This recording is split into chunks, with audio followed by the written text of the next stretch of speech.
KWYO Sheridan. The law offices of Chapman, Valdez, and Lansing has offices in Sheridan and Casper ready to protect the freedoms and rights of the citizens of Wyoming. Michael Lansing, McCole Soto, and Wade McCool provide competent local legal counsel focused on small businesses, real estate transactions, guardianships, employee protections, and personal injury. Michael, McCole, and Wade will aggressively, timely, and ethically protect your rights 24/7. Proud to support all local youth activities.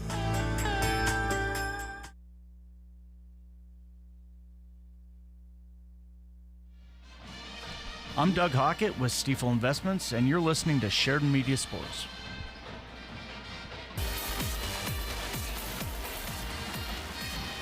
Live from Sheridan High School, I'm Aaron Lagaki.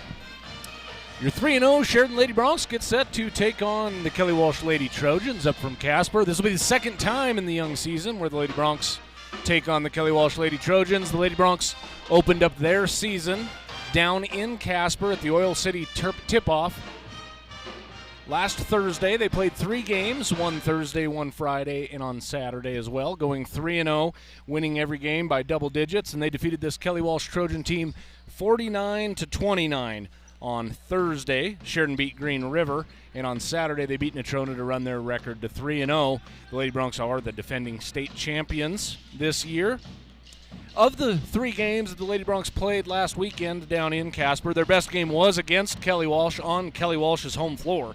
The Lady Broncs won that game 49-29, and it really was never in question. The Lady Broncs jumped out to a double-digit lead fairly early in the game, and they maintained like an 11, 13-point lead pretty much through the third quarter, and then they pulled away in the fourth, eventually winning by 20 points.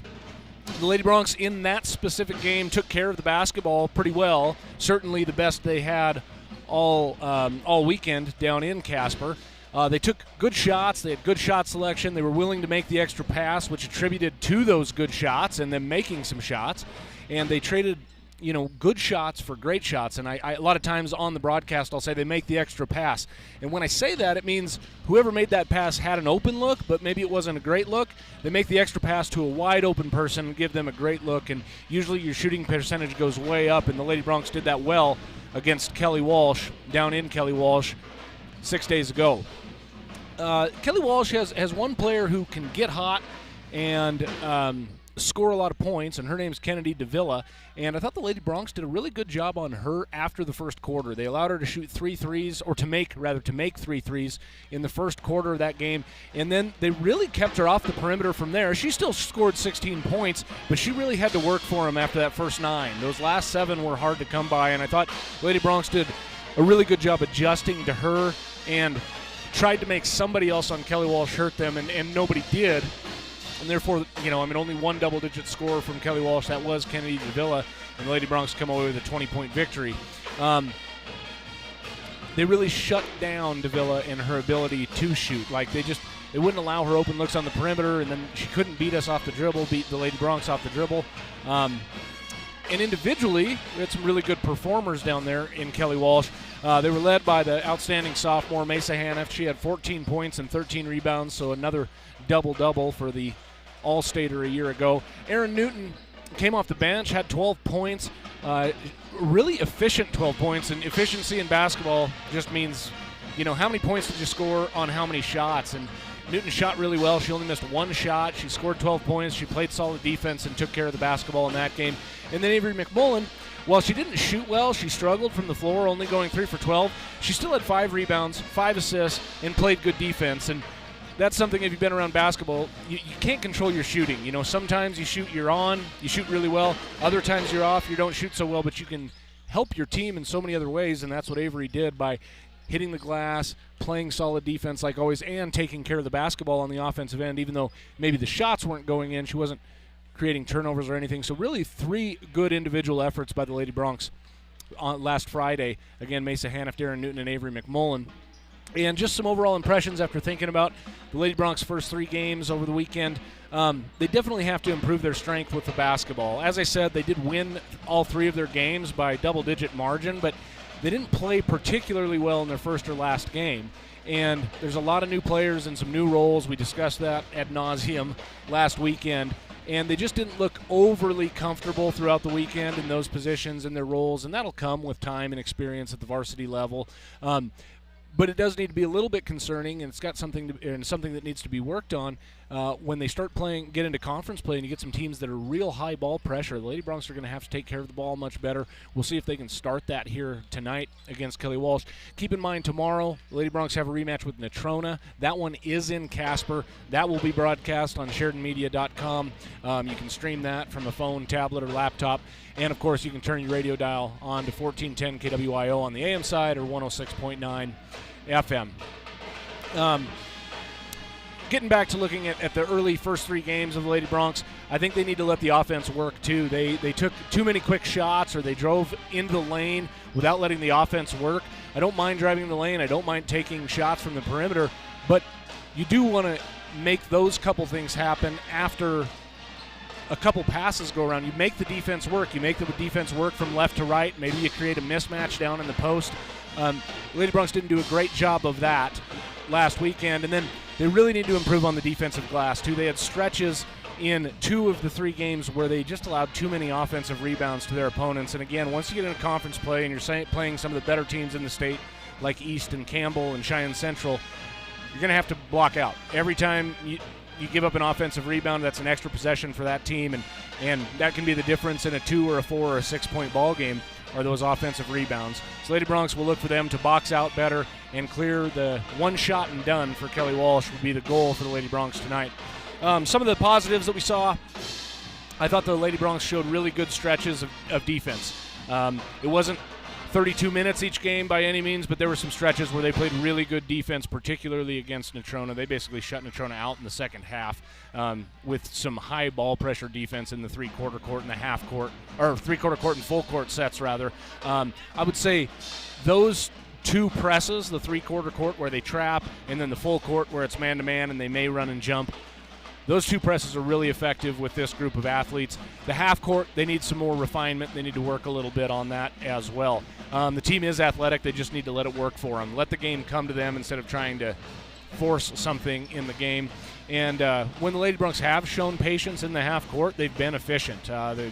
Those extra passes are important. Their shooting percentage goes up, and you get much better looks.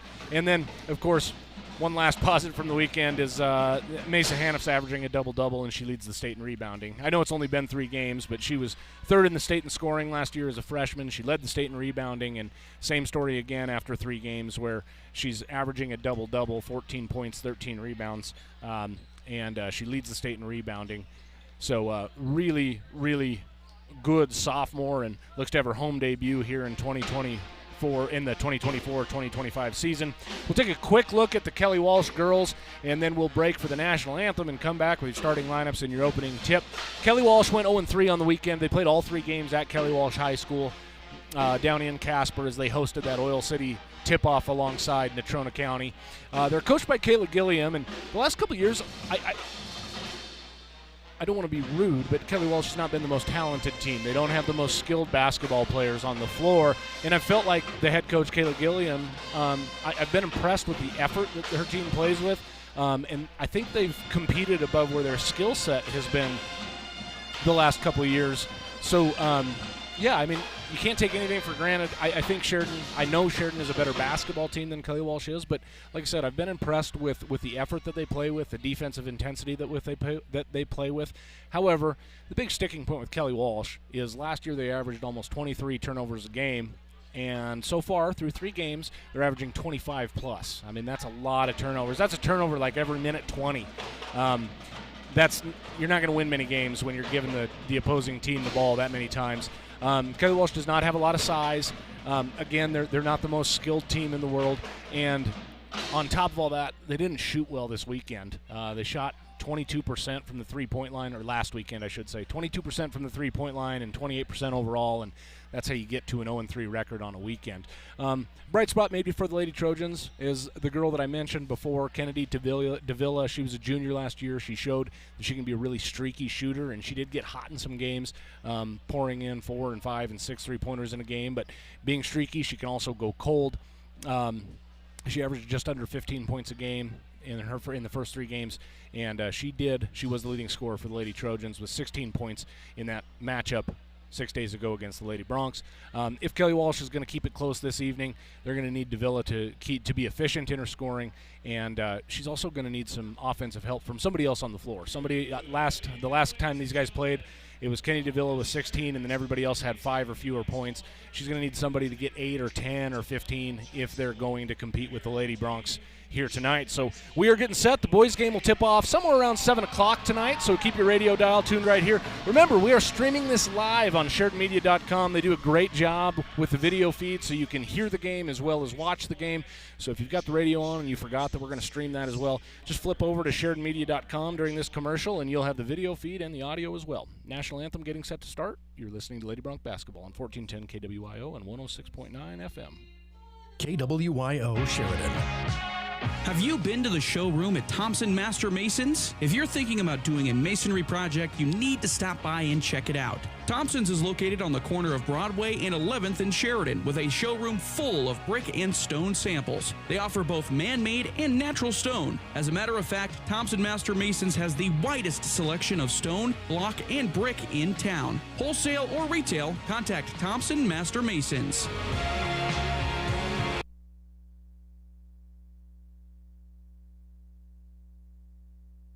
Thompson Master Masons. If you're thinking KWYO Sheridan. Texting and driving. Texting and driving? Everyone knows there really is no and. You're either texting or you're driving. In other words, if you're typing or reading anything while you're behind the wheel, you're not paying attention and you're not in control of your vehicle. That's why law enforcement around the state is cracking down on distracted driving. Hey, Wyoming, let's put an end to texting and driving, because we all know better. There is no and. This message was paid for by WYDOT.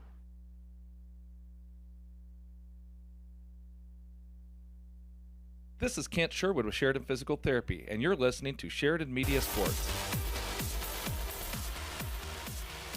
Live from Sheridan High School, another great national anthem by one of the students here at Sheridan High School. Starting lineups are being announced. For Kelly Walsh, it is number 2, Kennedy Davila. She's a senior, averaging 14.5 points on the young season. Brecken Fagot, she wears number 11. She's a junior. She starts for the Lady Trojans, as does Caden Curry, who's a senior and wears number 12. Micaiah Humphreys is a junior, wears number 13, averaging 4 points and 4 rebounds so far this year. And rounding out the starting lineup is number 33, another senior, Ramaya Green for Kelly Walsh. She averages just under 5 points a game, also does average 5 turnovers a game, as a lot of the Lady Trojans do have a high turnover number. As I said, they turn it over 25 times per game in the early season. For the Lady Broncs, the lights dim here, and they announce the starting lineups, and it's junior Parker Tridy. She wears number 2. Parker's averaging 7 points a game. So far in the early season, shooting really well from the three-point line, 56% from the perimeter. Junior Ella Blue wears number 4. She's averaging 7.5 points per game. Avery McMullen, 8 points, 4 rebounds, and 2.5 assists per game. Cam Wagner, she's a junior. She wears number 21. She's averaging 4 points and 2.5 rebounds a game. And in the middle, jumping it up, is number 32, Mesa Haniff. She's the sophomore we talked about in the pregame early this season. She's averaging 14 points a game and over 12.5 rebounds per game. And those 14 points, I talk about being efficient. Mesa's very efficient. She's shooting 52% on her 2-point attempts. So scores a lot of points but doesn't miss a heck of a lot of shots. And that's what you want when you're looking to be a repeat All-State performer. So it's McMullen, Haniff, Tridy, Wagner, and Blue on the floor. Lady Broncs are in their home whites. They are outlined in yellow, and the numerals are in Bronc blue, that royal blue. 3 officials ready to go. Mesa Haniff to jump it up against Caden Curry. Tip is 1 to Avery McMullen. Lady Broncs start in the half court. McMullen on the perimeter, finds a cutting Blue. Blue down at the low block. Nice pass inside to Wagner. Back out to Blue. Blue drives baseline. Gets shoved by Green. Great pass from Blue to Mesa Haniff. Give the assist to the junior Ella Blue. And 2 points in the early going for Mesa Haniff. 2-0, Lady Broncs lead. The band and the student section making some noise, trying to make it rough on Kelly Walsh. Starting the offense is Kennedy Davila. She works right with Ella Blue guarding her. Blue with a hand on her. Spin move in the lane. Fires a shot from the elbow. That doesn't go. Haniff with a rebound. Quick outlet pass up the right side to Tridy. Tridy, crossover dribble, now backs it up. Smart decision. It was 1-on-3. She backs it out to Ella Blue, and Blue starts the offense from the volleyball line. Kick it off to the elbow. Mesa Hannah. She steps out to the perimeter, looking for a cutting McMullen. Nothing there. It goes to Blue. Blue, nice pass inside to a cutting Wagner. Oh, they lost Wagner on the baseline. Blue with 2 assists in 2 trips down the floor, and Cam Wagner gets her first bucket. 4-0, Lady Bronx lead. Ella Blue playing defense on Davila in the half court. Pass goes right to Ramaya Green. McMullen guarding her. Now the pass up top. That's Fago. Fago swings it over left side. Now it goes to the corner. Davila. Davila guarded by Blue. Step back. Thought about the 3. Good defense from Ella. Pass goes up top. That's Humphreys. Humphreys pass it off to Green. She's in the corner. Hounded by Cam Wagner. Green ball over her head. Kicks it up top. Fago. Fago throws it away. Ella Blue with a steal. Down the floor. Right-hand layup. Off the glass and good. And she's... No, it's a timeout. No, we got a foul. It's 6-0. 6-0. The referees meet, and they decide they count the basket. So Ella Blue has 2 points to go along with those 2 assists and a steal. And no, they say the foul's on the floor. So I thought it was a late whistle. Blue went up, laid it up and in. I put 2 points on the score sheet for her. The whistle blew. So after she'd already landed and taken a step, she got shoved. And the foul, they haven't put it up on the scoreboard yet on who it's on. The referees check with each other, and the foul goes against 12, Caden Curry, the senior. So just a foul after Blue had already hit the floor and the shot was already done. So the Lady Broncs are up 6-0, and they keep possession on a silly defensive foul by Curry.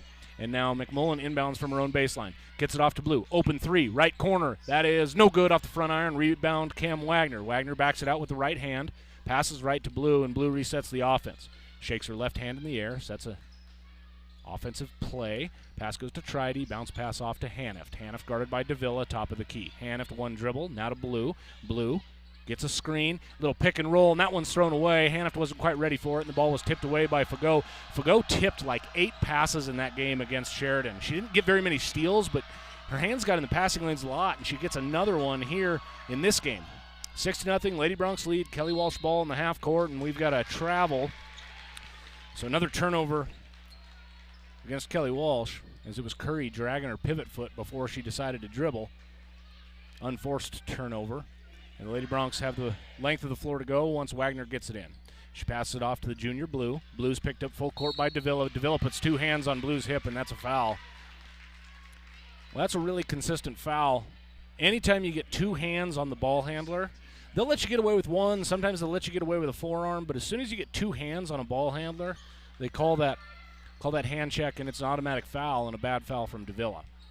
Blue crosses half court, gets a step. Now down to the low block. She's cut off, passes out to McMillan, right wing. McMillan, left-hand dribble, guarded by Green. McMillan keeps her dribble, lost it, but it was due to a reach as Ramaya Green reached in on McMullen. And 3rd team foul on Kelly Walsh. Lady Broncs will inbound from underneath their own hoop along the baseline. If you're just listening on the radio, the Lady Broncs are working left to right across your radio dial. If you can be around a screen, tune in to SheridanMedia.com. Inbound pass goes to Tridy, then to McMullen, and McMullen airballs a 3 from the corner. Rebound Kelly Walsh, and Kelly Walsh starts down 6. 0-6 is the score. 5.5 minutes to go in the first. Avery McMullen falls to the floor, and we've got a whistle. It was stepped out of bounds. It was Micaiah Humphreys that stepped out of bounds. She got the ball on the right wing, just didn't know where she was, and her right foot got on the sideline there, and it's another turnover by Kelly Walsh. Blue with it in the half court. Passes off to Wagner. Started at the elbow, works out to the perimeter. Now she dribbles, hand off to Blue. Blue cuts into the paint, gets past defenders. Left-hand layup off the glass. That does not go. We've got a foul. They said somebody cleared him out. I think it's going to be on Fago. Let's make sure. At 32. That's on Hanift. There's no 32 on Kelly Walsh, so they had Mesa Hanift pushing Fago out of the way. First foul against Lady Broncs, first foul against Haniff. 5 minutes to go. Lady Broncs leads 6-0. Avery McMullen picks up Davila full court. Davila crosses half court now. Screen comes. Davila thought about the 3. Crossover. McMullen pokes it away. Davila regains a handle, passes it off to Green. She's hounded by Blue on the left wing. Pass goes up top. Curry. Swing it over. Humphreys. Now to Davila. Davila steps back on the right wing. Good defense by Tridy. She picks her dribble up. Bad pass over to Green, but Green picks it up. Guarded by Blue. Slow, methodical offense this possession. Green falls to the floor. Blue with another steal. It's her second one in the game. Blue across half court. finds an open Hanift, left-hand layup. That goes, and Ella Blue has 3 assists. Mesa Hanift with 4 points. It's 8-0, and a full timeout is taken by head coach Kayla Gilliam.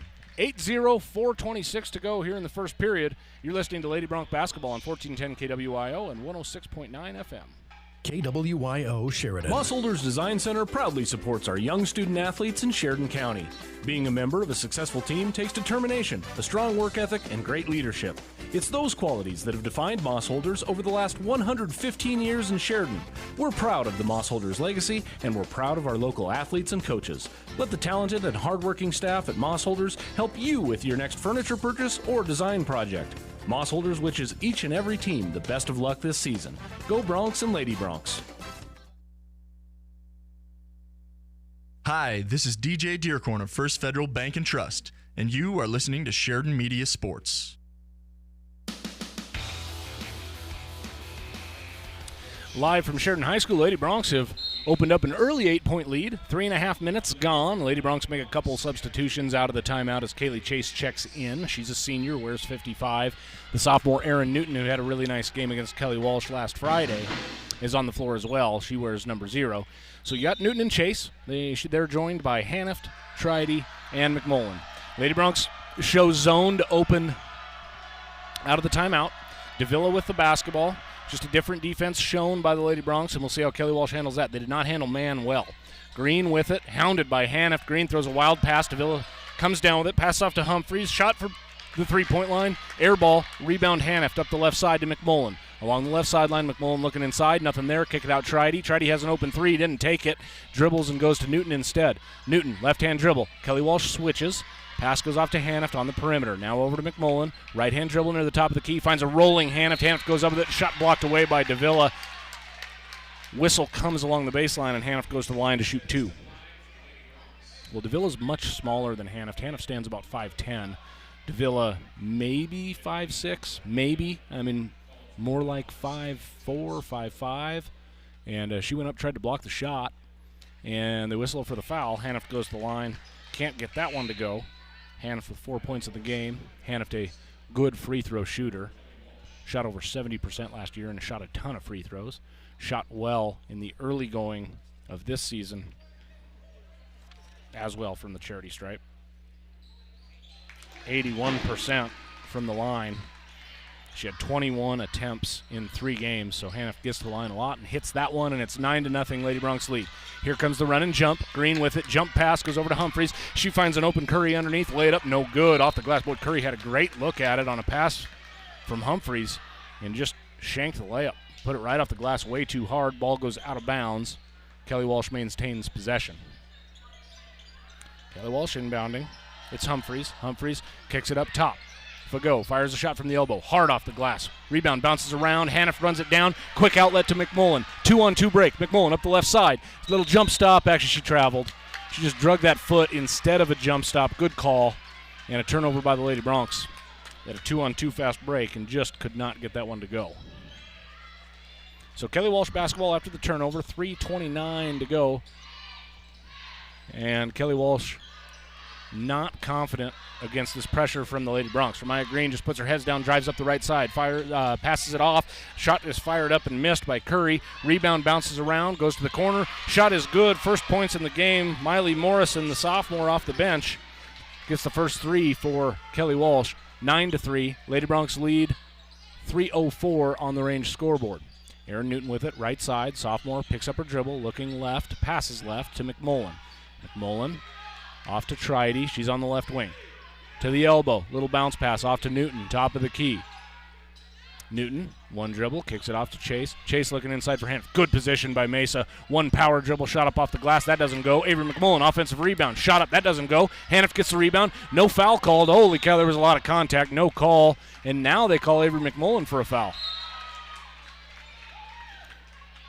A lot of contact underneath there. Lady Broncs don't get rewarded with a free throw. Instead, the ball was on the floor, and McMullen reached in after one of the rebounds, and Avery picks up her first foul of the game. Pass goes off to Green. Green looking inside. Now kick it outside. Long shot from number 4. That's Cedar Smith, and she buries that, and all of a sudden it's a 3-point game. 9-6, Lady Broncs lead by 3 after 2 straight threes from the Lady Trojans. Haniff swings it over to McMullen in the corner. McMullen, right-hand dribble, off to Newton. Newton, jab step right, works left. Now a little handoff to McMullen, who floats around the perimeter. Now to Tridy. Tridy back to the basket. Little reverse pivot, finds a cutting Haniff down low. Haniff, nice little one dribble. She's fouled and goes to the line. Cedar Smith, who just hit that 3, fouls Haniff, and Mesa's back at the line to shoot 2 with 2:02 to go on the range scoreboard. Again, Lady Broncs lead 9-6.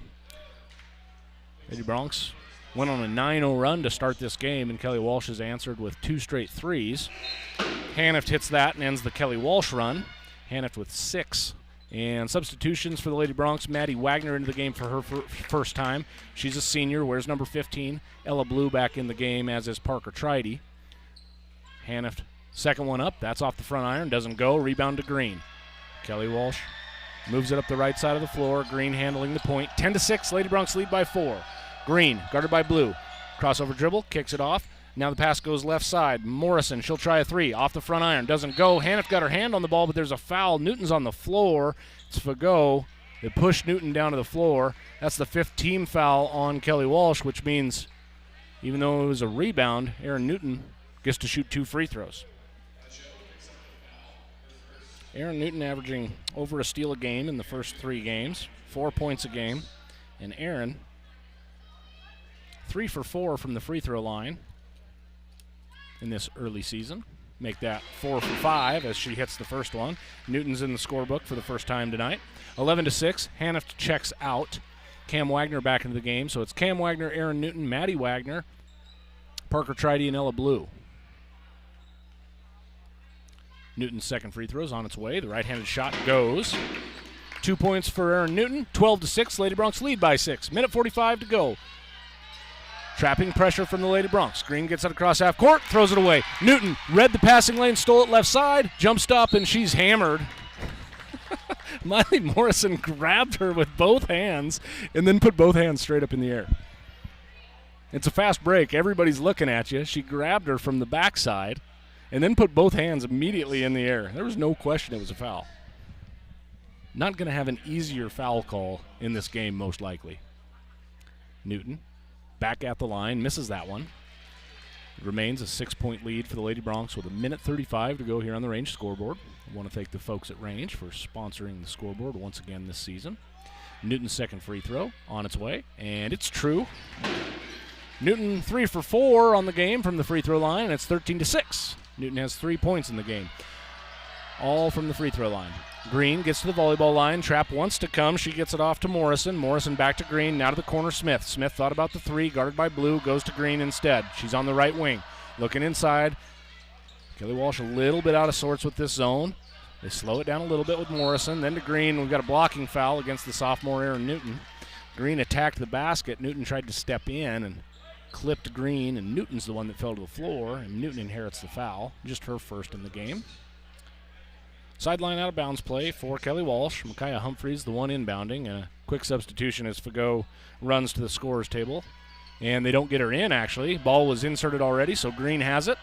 Cam Wagner working this zone on the very top of the zone. Those long arms, and Blue with another steal. Good defense by Blue, up to Wagner. Wagner works right side. Shut off by Morrison. Off to Blue. Little spin move in the paint. Left-hand shot missed badly off the glass. Green comes down with the rebound and then throws it off of Maddie Wagner and out of bounds. So Kelly Walsh gets the ball back. Boy, nice little move from Ella Blue. Put a little reverse pivot on there. Fired up a left-hand shot from the right side.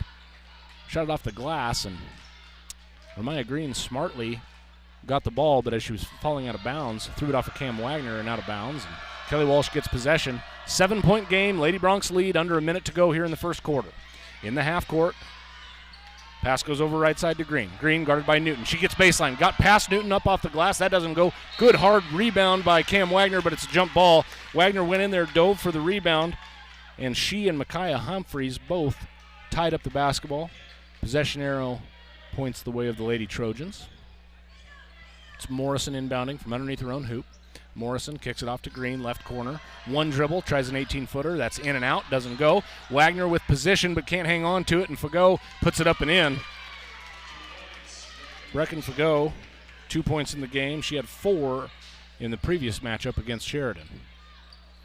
Under 30 seconds to go. 13-8. Lady Broncs lead by 5. Ella Blue with it near the volleyball line in the half court.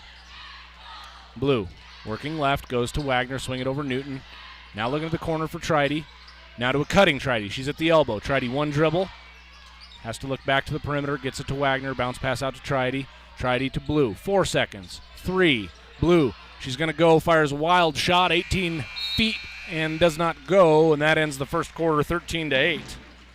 Lady Broncs lead by 5. We'll take a break and come back with second quarter action. You are listening to Lady Bronc basketball on 1410 KWIO, 106.9 FM.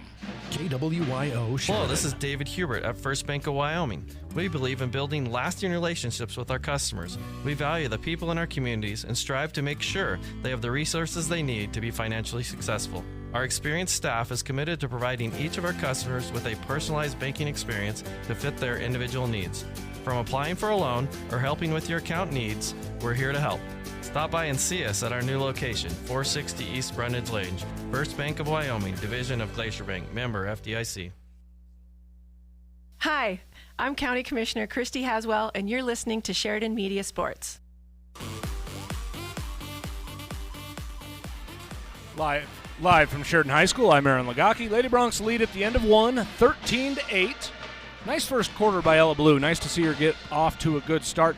Ella, did not get a play at all last year due to an ACL injury, and I thought struggled a little bit in the opening weekend. Turned the ball over a little bit, and not a great shot selection, but here in the first quarter, she was the catalyst. She had 3 early assists, got a bucket as well, and really started the offense, played some solid defense, had a couple steals as well. Nice first quarter from Ella Blue. Nice to see the junior back and ready to go, feeling a little bit more comfortable here on her home floor. To start the quarter, Cam Wagner, Ella Blue, Mesa Haniff, Maddie Wagner, and Avery McMullen. It'll be Bronc basketball, and the officials are talking about something. Oh, they need to set the clock correctly. It's Davila on the floor, as well as Spears, Fagot, Humphreys, and one last number. It's Curry. So 4 starters on the floor for Kelly Walsh, and then Spears, who had not played in the first quarter. McMullen dribbles left in the half court, looking inside for Haniff. Nothing there. Goes to Wagner. She's looking left. Now goes left to Blue. Blue, couple dribbles. Spears switches on to Blue. Blue drives into the paint, fires left-hand shot off the front iron and goes. Ella Blue with 4. Good tough drive from Ella Blue. And the Lady Broncs have a 7-point lead. 15-8. 7.5 minutes to go here in the half.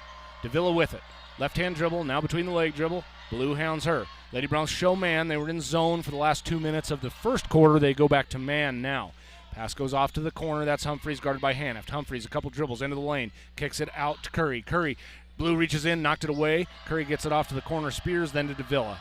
Davila, Fagot, top of the key, swing it over Humphreys, guarded by Haniff, left side. One dribble, picks a dribble up, fires a baseball pass over to Davila near the volleyball line, 36 feet from the hoop.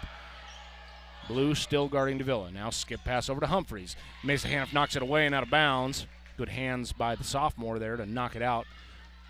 Humphreys has to take care of that ball. Can't dribble it out in front. It's got to be off to the side a little bit. Use your body to protect it. Haniff reached in with those long arms and knocked it out of bounds. Inbounding to Spears. Spears screens go across the lane into Humphreys. Now to Spears. Swing it up top. Fagot. Now Davila. Guarded by Blue. Right side. Goes to Fagot. Top of the key. Now to Spears. Spears dribbles into the lane. Fires a runner. Wild runner. Ball hits the baseline out of bounds. Nobody touched it on Sheridan's side. Coach Kayla Gilliam says it was touched. Both officials on the sidelines shook their heads, said it wasn't touched. It was an air ball by like 4 feet. And Coach Gilliam looks at head coach Ryan Sullivan and says, you need to tell him that that ball was touched. And it was out of bounds, and referees get together and make the proper call as Spears inbounds from her own sideline. They were going to give Sheridan the ball, and they discussed it and said, no, you don't airball a shot by 4 feet. Now the ball goes out of bounds, last touch by Kelly Walsh. So it's a moot point regardless, but the Lady Broncs lead 15-8, and we'll start with the basketball in the full court. 6:40 to go on the range scoreboard. We're in the second period. Ella Blue crosses half court, holds up thumbs down. Maddie Wagner comes up to set the screen. Blue, open 3, top of the key. Too long, rebound Humphreys. Humphreys hands it off to Davila, and Davila starts transition offense for Kelly Walsh. She crosses half court, now she slows it up at the volleyball line. Dribbles with her right hand on the left side. trying to direct traffic, gets a screen against Blue, drives down in the low block, falls to the floor, lost the ball, run down by Humphreys. Now out to Fagot. She fires a 17-footer. That's hard. Off the back iron. Good rebound, Avery McMullen. Good box out on Spears, and then she jumped up and grabbed the rebound. Gets it off to Blue. Down to Wagner. Good look from Ella Blue, and Maddie can't handle it. Almost lost it out of bounds and threw it to Davila. Kelly Walsh basketball. Kennedy Davila. Picked up by McMullen. Crossover. Got past McMullen. Passes off to Fagot. Now they swing it over to Humphreys' left side. She's guarded by Hanneft, and Humphreys traveled. Humphreys does not look comfortable with the basketball with Hanneft guarding her. It's been one dribble, and she picks it up. That time she didn't even dribble. And she's just trying to make a pass. She's stepping. But instead of passing the ball, she just drug her pivot foot. And a quick substitution as Maddie Wagner checks out. Aaron Newton's back in the game. Cam Wagner, Parker Tridy, Aaron Newton, Mesa Hanneft, and Avery McMullen. Newton with it in the half court. She works toward the top of the key. Off to Hanneft. Hanneft now right to Tridy. Tridy looked at the shot. Didn't have it. Passes off to Wagner. Wagner looking inside. They get it to Hanneft. One-on-one against Davila. The much smaller Davila. Hanneft shot up and good. Well, some teams call it mouse in the house, but you get a guard down on a low post. And the size disadvantage, you've got to get him the ball. Cam Wagner did a nice job. Just nice little entry pass to Mesa. Mesa puts up 2 points, and it's 17-8. Humphreys passes it off of the face of Curry, literally off of her face. Hanneft intercepts it off the glass and good. Mesa Hanneft in transition, and Curry's hurt. The ball was passed from the right wing. Curry was looking to set a screen, and instead the ball went right off her right eye, bounced right into the waiting hands of Mesa Hanneft, and Hanneft, you don't get two easier points in a game than what Mesa just did. She jogged down the floor, layup right side, and good, and now the Lady Broncs have opened up an 11-point lead, 19-8. Really, Lady Bronc defense has done an outstanding job outside of about a 35-second window where they allowed Kelly Walsh to have two pretty good looks at threes, and they hit them both. Other than that, Lady Bronc defense has been stifling. 5:01 to go here in the second quarter. Curry checked out. Into the game is number 4, Cedar Smith, and it's Kelly Walsh basketball after the layup by Hanneft. Ramaya Green runs the point, walked, and they do call it. Yeah, she crossed half court and then took an extra step before she could pass the ball, and another turnover by Kelly Walsh. And this is what happened. This is what I was talking about down in Kelly Walsh. They don't handle the athleticism and the high ball pressure of Sheridan well. Tridy runs the point with Blue on the bench, passes off to Wagner. Wagner looking for a cutting Hanneft, doesn't have it. Now Wagner dribbles, gets to the left side, jump stop, kick it out Newton. Open three, doesn't take it, looking inside for Hanneft. Nothing there, goes to Wagner. Looking for the posting up Hanneft. Nice entry pass, Cam Wagner. Hanneft goes up, shot blocked by Fagot, and then Hanneft reaches around Fagot and picks up the foul, and that's a bad foul. And Hanneft knew it. As soon as she reached around Fagot, she knew it was a bad foul. She's frustrated. She went up for the shot. It was blocked. Fagot comes down with it, and that's Hanneft's second, by the way. And then you're 92 feet from the basket, and you reach around and make a foul. Pass goes off to Ramaya Green. 4.5 minutes to go. Green crosses half court. She backs it, slows it up now, and sets the offense for Kelly Walsh. She works right, picks up her dribble, passes it off Fagot, top of the key. She's hounded by the sophomore Newton. Now over to Smith. She's guarded by Wagner. That's Cam Wagner on the floor. Maddie's on the bench. Off to Green. Green to the free throw line. A little bounce pass at the legs of Fagot. Fagot passes it off to Davila. She'll fire a three and hit it. Davila's first points in the game. That might be Davila's first shot attempt in the game. At least from beyond the arc it is. She did try a runner earlier in the game, so 1 of 2 is what I have her down for. 19-11. Lady Broncs lead by 8. McMullen with it in the half court. Off to Hanneft on the perimeter. Hanneft to Tridy. Tridy's guarded by Davila. She gets a screen. Tried to hit the pick and roll to Hanneft. Doesn't have it. Now to Wagner. Now to McMullen. Wagner looking in. Gets it to Hanneft. Davila guarding her. Nice little bounce pass out when the double team comes. McMullen drives baseline, kicks it off to Hanneft, and we've got a foul call. We've got a charge call against McMullen from the far sideline official. McMullen dove into the paint, put a hip into Kelly Walsh, and knocked Cedar Smith to the floor, and McMullen picks up her first foul. They actually awarded a foul early in the first quarter that should have gone against Avery McMullen to Parker Tridy. So Tridy has 2 officially, even though McMullen should have 2. 3.5 minutes to go. 19-11. Davila with it. Double team comes. It's Newton and Tridy. Davila just chucks it over to Green, off of Green's knee and out of bounds. Bad pass. And again, when the Lady Broncs bring that double team, Kelly Walsh is not handling it well. They just try to get the ball out of the double team, and they throw it anywhere. With that said, it's only an 8-point game. Kelly Walsh is hanging around. Ella Blue, top of the key, swing it over to Hanift. Hanift is guarded by Humphreys, now back to Blue. Curtis Sullivan's calling out fist, as is the point guard, Ella Blue. Ella Blue works, hits a cutting Newton. Nice little pass underneath to Kaylee Chase, who just couldn't hold her position, and it was knocked out of bounds by Davila. Actually knocked off of Kaylee Chase by Davila. Everybody thought it was going to be Sheridan ball. The officials say, nope, it's Sheridan ball. So Kelly Walsh operating against three-quarter court trapping pressure. It's Newton applying it. Davila, baseball pass over to Smith. Smith gets to the three-point line. Now to Green, top of the key. She fires a 3 feet beyond the three-point line. And Ella Blue comes up with a rebound, and Green knocks it out of bounds along the right sideline. 19-11. Lady Bronc lead is 8. Lady Bronc's 3-0 on the season. Kelly Walsh 0-3. Only home game the Lady Broncs get before Christmas break. They'll go down to Natrona tomorrow, take on the Phillies. Blue gets into the paint, guarded by Green. Passes off to Hanift. Hanift almost walks with it on the perimeter. Little reverse pivot, step through. Nice little pass to Blue. Blue misses the shot. Oh, Hanift was trying to reward Blue with an assist because Blue had given Hanift a couple assists in the first quarter. Hanift trying to get one back, but Blue just put it off the front iron, doesn't go. And it's Kelly Walsh basketball in the half court. Humphreys passes over to Smith. Smith, 3 from the corner, right side, no good. Nobody boxed out. Davila, offensive rebound, and then Davila throws it away. Poked away by Newton. Hanift came up with it, gets it to Blue, and the Lady Broncs kind of a 3/4 speed transition. Now they slow it up. Over to Tridy. Tridy dives into the paint, kicks it out to Newton. Open 3. Newton's going to drive against Smith. Picks up her dribble. Double team comes. Hanift will try a 3. Left corner, or left wing rather. That doesn't go. Good rebound by Kelly Walsh. Good box out really by the freshman, Penny Thompson. Her first action in the game. Tallest player Kelly Walsh has is Penny Thompson. Just a freshman, wears number 5. Kelly Walsh with it, down 8. Under 2 minutes to go here in the first half. Ramaya Green with it, left side, guarded by Tridy.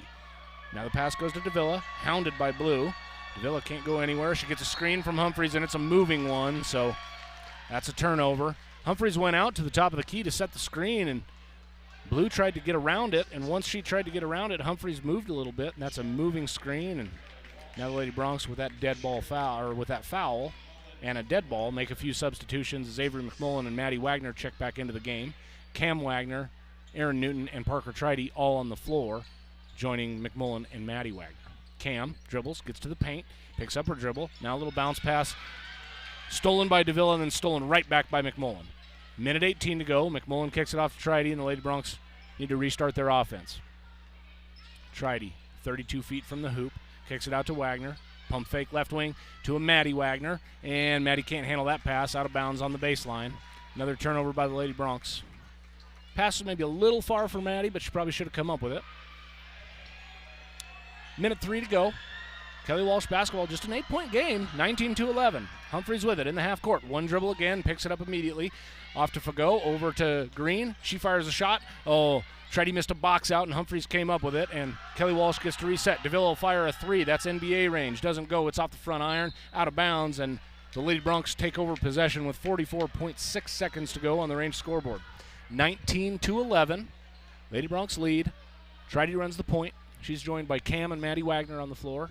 Avery McMullen and Aaron Newton. Tridy kicks it off to Cam Wagner, over to McMullen, left side. McMullen penetrates into the paint. Jump stop in the paint. Little bounce pass off to Cam Wagner. Bad pass stolen away by Thompson. Thompson and Wagner tie up the ball. Cam Wagner, jump ball. Possession arrow goes to Kelly Walsh with 29 seconds to go. Well, McMullen made a late pass there. Wagner had cut. McMullen was a little late. Cam was open early. Pass was a little late, and it's a turnover by the Lady Broncs. 25 seconds to go here in the first half. Lady Bronc lead is 8. Thompson with it, top of the key, back to the basket, kicks it over to Green. Green penetrates, fires a shot from 16. That does not go. Humphreys offensive rebound. Once again, the Lady Broncs don't box out. Kelly Walsh gets another possession.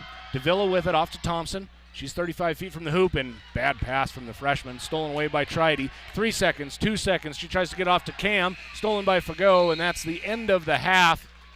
Well, the half started pretty well for the Lady Broncs, pretty smoothly, and as their legs got tired in that second quarter, we saw more and more turnovers from the Lady Broncs, and they weren't able to extend this lead much past 8, and they take an 8-point lead into halftime, 19-11. We'll take a break, come back with your halftime show. Remember, the boys' game should tip off somewhere around 7, 7:05, 7:10. Leave your dial, or leave your radio dial tuned where it is, or remember that we are streaming the video here on SheridanMedia.com. Just pull that up. You can click on the video, and if you've watched football or wrestling or hockey, you know that the live stream is really good. Same for basketball. So click on that. You'll still get the audio associated with the game, but you can also watch the video. You are listening to Lady Bronc Basketball on 1410 KWYO and 106.9 FM. KWYO Sheridan. Today's world moves fast. Take your banking with you. At Campco Federal Credit Union, banking is easier than ever. Our mobile banking app allows you to check balances, make transfers, and remotely deposit checks. With Remote Deposit, you don't have to mail your checks or brave the roads to deposit them. Our user-friendly app gives step-by-step instructions for remote deposit. From your phone to your account, we provide our members with an easily accessible banking experience. Just download our mobile banking app. Campco Federal Credit Union, NCUA, and Equal Housing Lender. The McRib is back at McDonald's. That legendary sandwich you've been craving. Tender, boneless, pork dipped in a tangy barbecue sauce, topped with slivered onions and dill pickles, all in a toasted home-style bun. I can taste it now. Smoky, sweet, savory goodness. It's been calling my name all year long. Order it now in the McDonald's app so it'll be ready when you pull up. The McRib, it's back for a limited time at your locally owned McDonald's restaurants in Sheridan, Buffalo, and Gillette. With rates changing, there's no better time to speak to a local expert. Start at First Federal Bank and Trust, where our local lenders know you and the current market. Whether you need to get pre-qualified, apply for a loan, or have questions about our programs, we're just a click or call away. If you'd rather start the process at home, that's okay too. Our website has mortgage calculators, checklists, and rates you can check 24/7. Making home happen doesn't get easier. Visit efirstfederal.bank, call us, or stop by. First Federal Bank and Trust, member FDIC, Equal Housing Lender. Hey, Doug, it's time to take advantage of the Red Tag sales event that's on now at Waring Chevrolet. That's right, Bob. We've got 3 2024 Chevy half-ton Silverados with up to $7,250 in rebates. Talk about big Red Tag savings there. And if you're eyeing a 25 Silverado half-ton, you're in luck. You can choose $1,000 in rebates or get an amazing 2.4% financing for 36 months. Yes, don't wait. Come on down to Waring Chevrolet, 107 East Alger, or shop online at waringsheridan.com. This is Dr. Dana Leroy with Leroy Family Dental, and you're listening to Sheridan Media Sports. Live from Sheridan High School, I'm Aaron Lagaki. We are at halftime. Lady Broncs lead by 8, 19-11.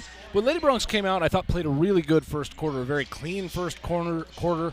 They took care of the basketball. They were confident. And then the last, 3-4 minutes of the second quarter, last 3-4 minutes of the half, got a little sloppy on the Lady Bronc end. They weren't as crisp with their passes. Credit Kelly Walsh. They got some hands in there. But Lady Broncs very realistically could be up 14 or 16 points, and they just didn't take care of the basketball as well as they could have at the end of the half. And so it's an 8-point game rather than a bigger lead for the Lady Broncs. But, I think you start with a positive and you say, boy, the Lady Broncs just did a great job defensively. They're mixing it up between their three-quarter court press, their full court press, some zone in the half court, and then a lot of man in the half court. And Kelly Walsh just is not comfortable with Sheridan's defense. And it shows. Kelly Walsh had 4 girls score. They only made 4 baskets. They had 2 threes, one by Miley Morrison, one by Cedar Smith, both of whom did not start the game. And then Kelly Walsh has just 4 other points. 2 from Kennedy Davila, and 3 from Kennedy Davila. I had wrote that down wrong. I apologize. Kennedy Davila had 3 points, and Brecken Fagot had 2 points. So 3 people with 3, 1 with 2, and that's 11 points for Kelly Walsh. And again, you've got to credit Sheridan's defense. They did get after them. The other, aside from not taking care of the ball terribly well in the last 4 minutes, Sheridan gave up some offensive rebounds. It gave Kelly Walsh some looks at the basket. Now, Kelly Walsh didn't capitalize on very many of those, but still, things you have to clean up. You can't allow wide-open offensive rebounds to go without a box out. Try to create some over-the-backs on your opponent. And the Lady Broncs struggled with that in the last couple minutes as well. It is only the 4th game of the season. We might have some tired legs still, not really in game shape just yet here in December. But come mid-January, the girls will be in much better shape and be a lot more comfortable on the floor. As far as scoring goes for Sheridan, they were led in scoring by Mesa Hanift with 10 total points, but Ella Blue really set the tone in that first quarter. Had a couple steals, had a couple really good assists, had some good takes to the basket. Blue only has 4 points to account for it, but she set the tone, as I said, in the first quarter. That allowed Sheridan to open up a pretty good lead, and then Kelly Walsh came back with 2 threes to cut that lead, and then an extra 2-pointer. So it was just a 5-point lead at the end of the first quarter. But once again, Blue with 4 points, a couple assists, a couple steals there in the first half for the Lady Broncs.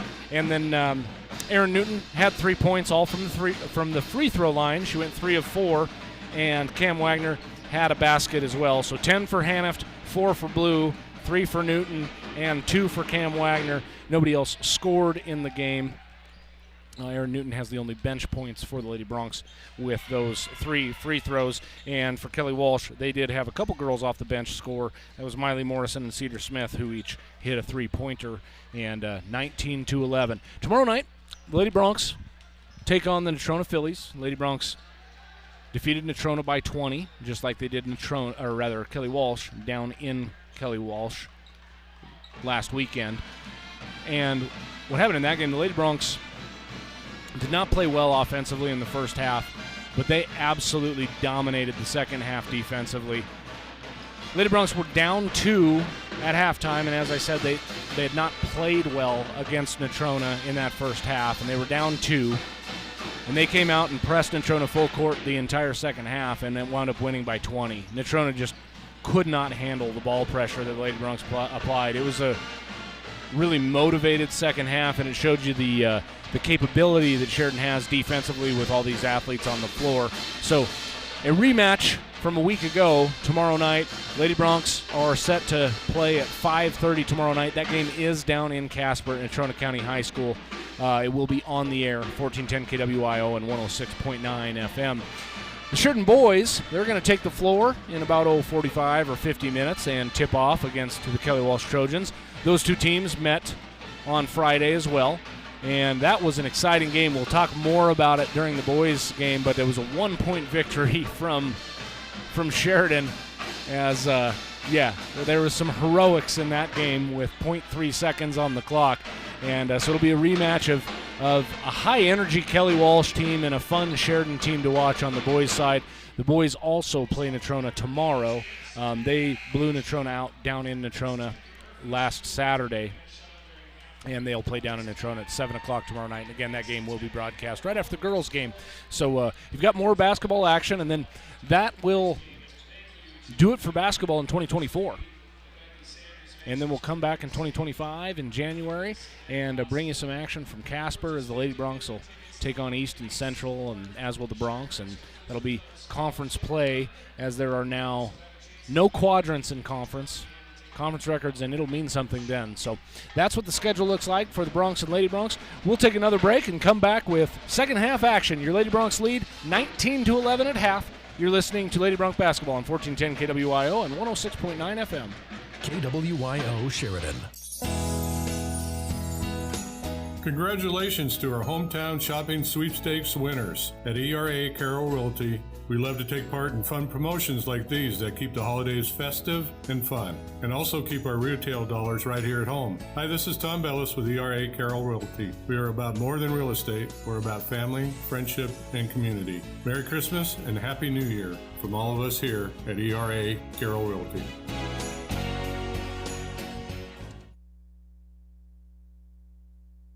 Make 2025 the year you try something new. Sheridan College's community interest classes are perfect for jumpstarting your New Year's resolutions and a new hobby. Explore topics like artificial intelligence, fly fishing, seed starting, and more. Want to learn marketing or sketch architecture? Classes start January 21st and registration is open now. Visit sheridan.edu/community to sign up or call 675-0115. Make this your year of learning with Sheridan College.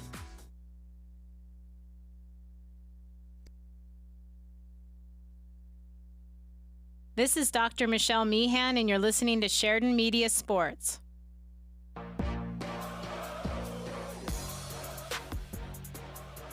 Back at Sheridan High School, I'm Aaron Lagaki. Lady Broncs lead 19-11. We're just about to start the third quarter.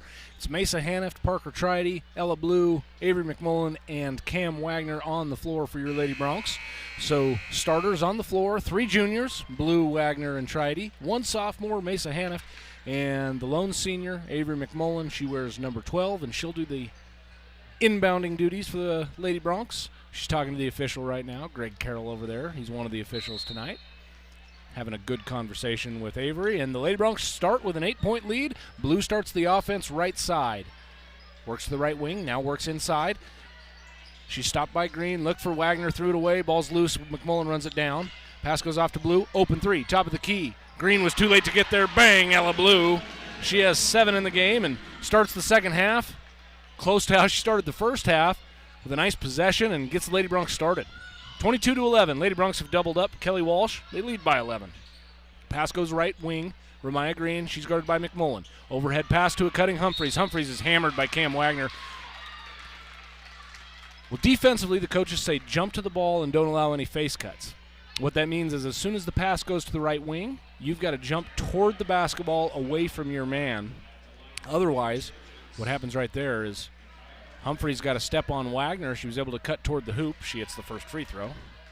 And because of that, Wagner was behind her, and rather than give up an easy layup, she hit her hard, which is what you're supposed to do, but you don't want somebody to cut across your face. You're supposed to give them a little bump, and Humphreys hits them both. So it's 22-13. Each team with a couple points here in the early going. 7:22 on the range scoreboard. We just started the second half. Tridy breaks pressure, works left. Semi-guarded by Humphreys. Pass goes out to Wagner. Wagner's guarded by Davila. Now swing it over to McMullen.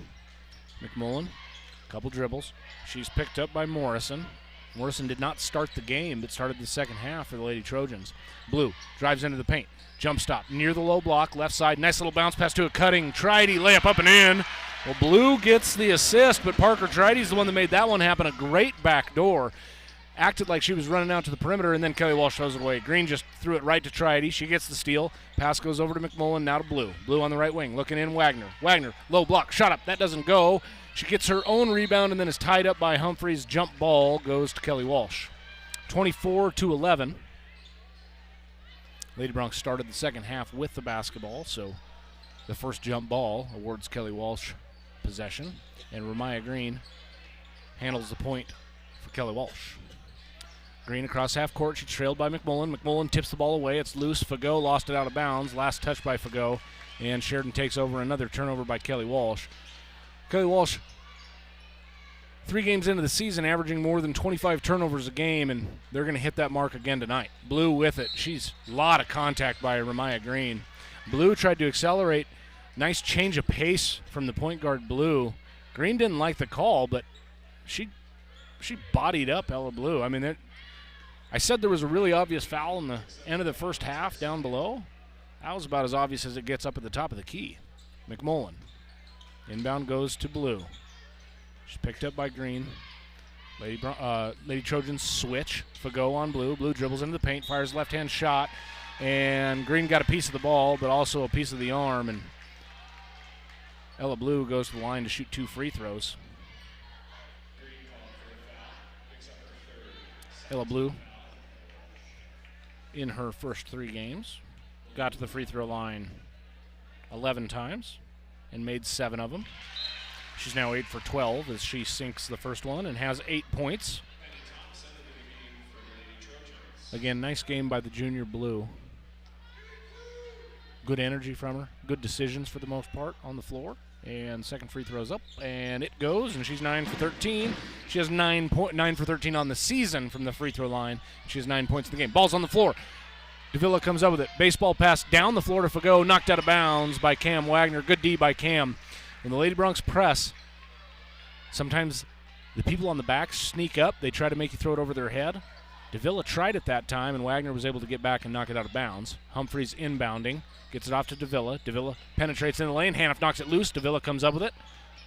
Dribbles, fires a 3 over Blue. Right side. That doesn't go. Cam Wagner, good rebound. Hand off to Blue. 26-13. Lady Broncs lead by 13. Blue up to the right wing. Now backs it up toward the volleyball line.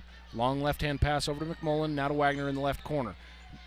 She kicks it out to Tridy. Tridy will fire a three, top of the key, off the back iron. Ball straight up and then knocked out of bounds. Last touch by Fagot. Hannafton Fagot went for the rebound. Fagot got a hand on it, but then knocked it off of her own left shin and out of bounds. So McMullen inbounds from the baseline, underneath her own hoop. McMullen looks right, passes right. That's Hanaft. Passes off to Tridy. Tridy's picked up by Fagot. Looking right, passes right to Blue. Blue calls out a play. Lady Bronx reset as Mesa Hanaft and Cam Wagner come to the high post. Pass goes to the right to Wagner. Little bounce pass to the cutting Hanaft. Up over to Villa, off the glass. Gets it to go and good. Cam Wagner with the assist, and Mesa Hanaft doing the dirty work inside. She has 12, and it's 28-13. 5:13 to go on the range scoreboard. Davila in the half court, man-to-man from the Lady Bronx. Davila gets a screen and then late pass to Thompson's tipped, but Kelly Walsh winds up with it. Ball goes back to Davila, and then she hits a three. Slowly backpedals down the floor. Ella Blue pushes the issue up the left side to a cutting Tridy. Tridy down in the paint. Kicks it out to Blue, top of the key. Blue into the paint, fires a 12-footer. That doesn't go. It was partially blocked. Hannah with the rebound. Hannah fires a shot. She's hammered by Thompson, and Hannah back at the line to shoot free throws. Hannah was 2 of 4 in the first half. At the line to shoot again. Again, Hannah, I say it every time she goes to the line, but, man, it's nice to have a big that can have a lot of touch on her shot, and Hannah certainly has that, and I just jinxed her, of course. She misses that free throw, and it's 2 for 5 from the free throw line tonight. 12-point game. Lady Bronx lead 28-16. Substitutions, Cam Wagner and Ella Blue check out.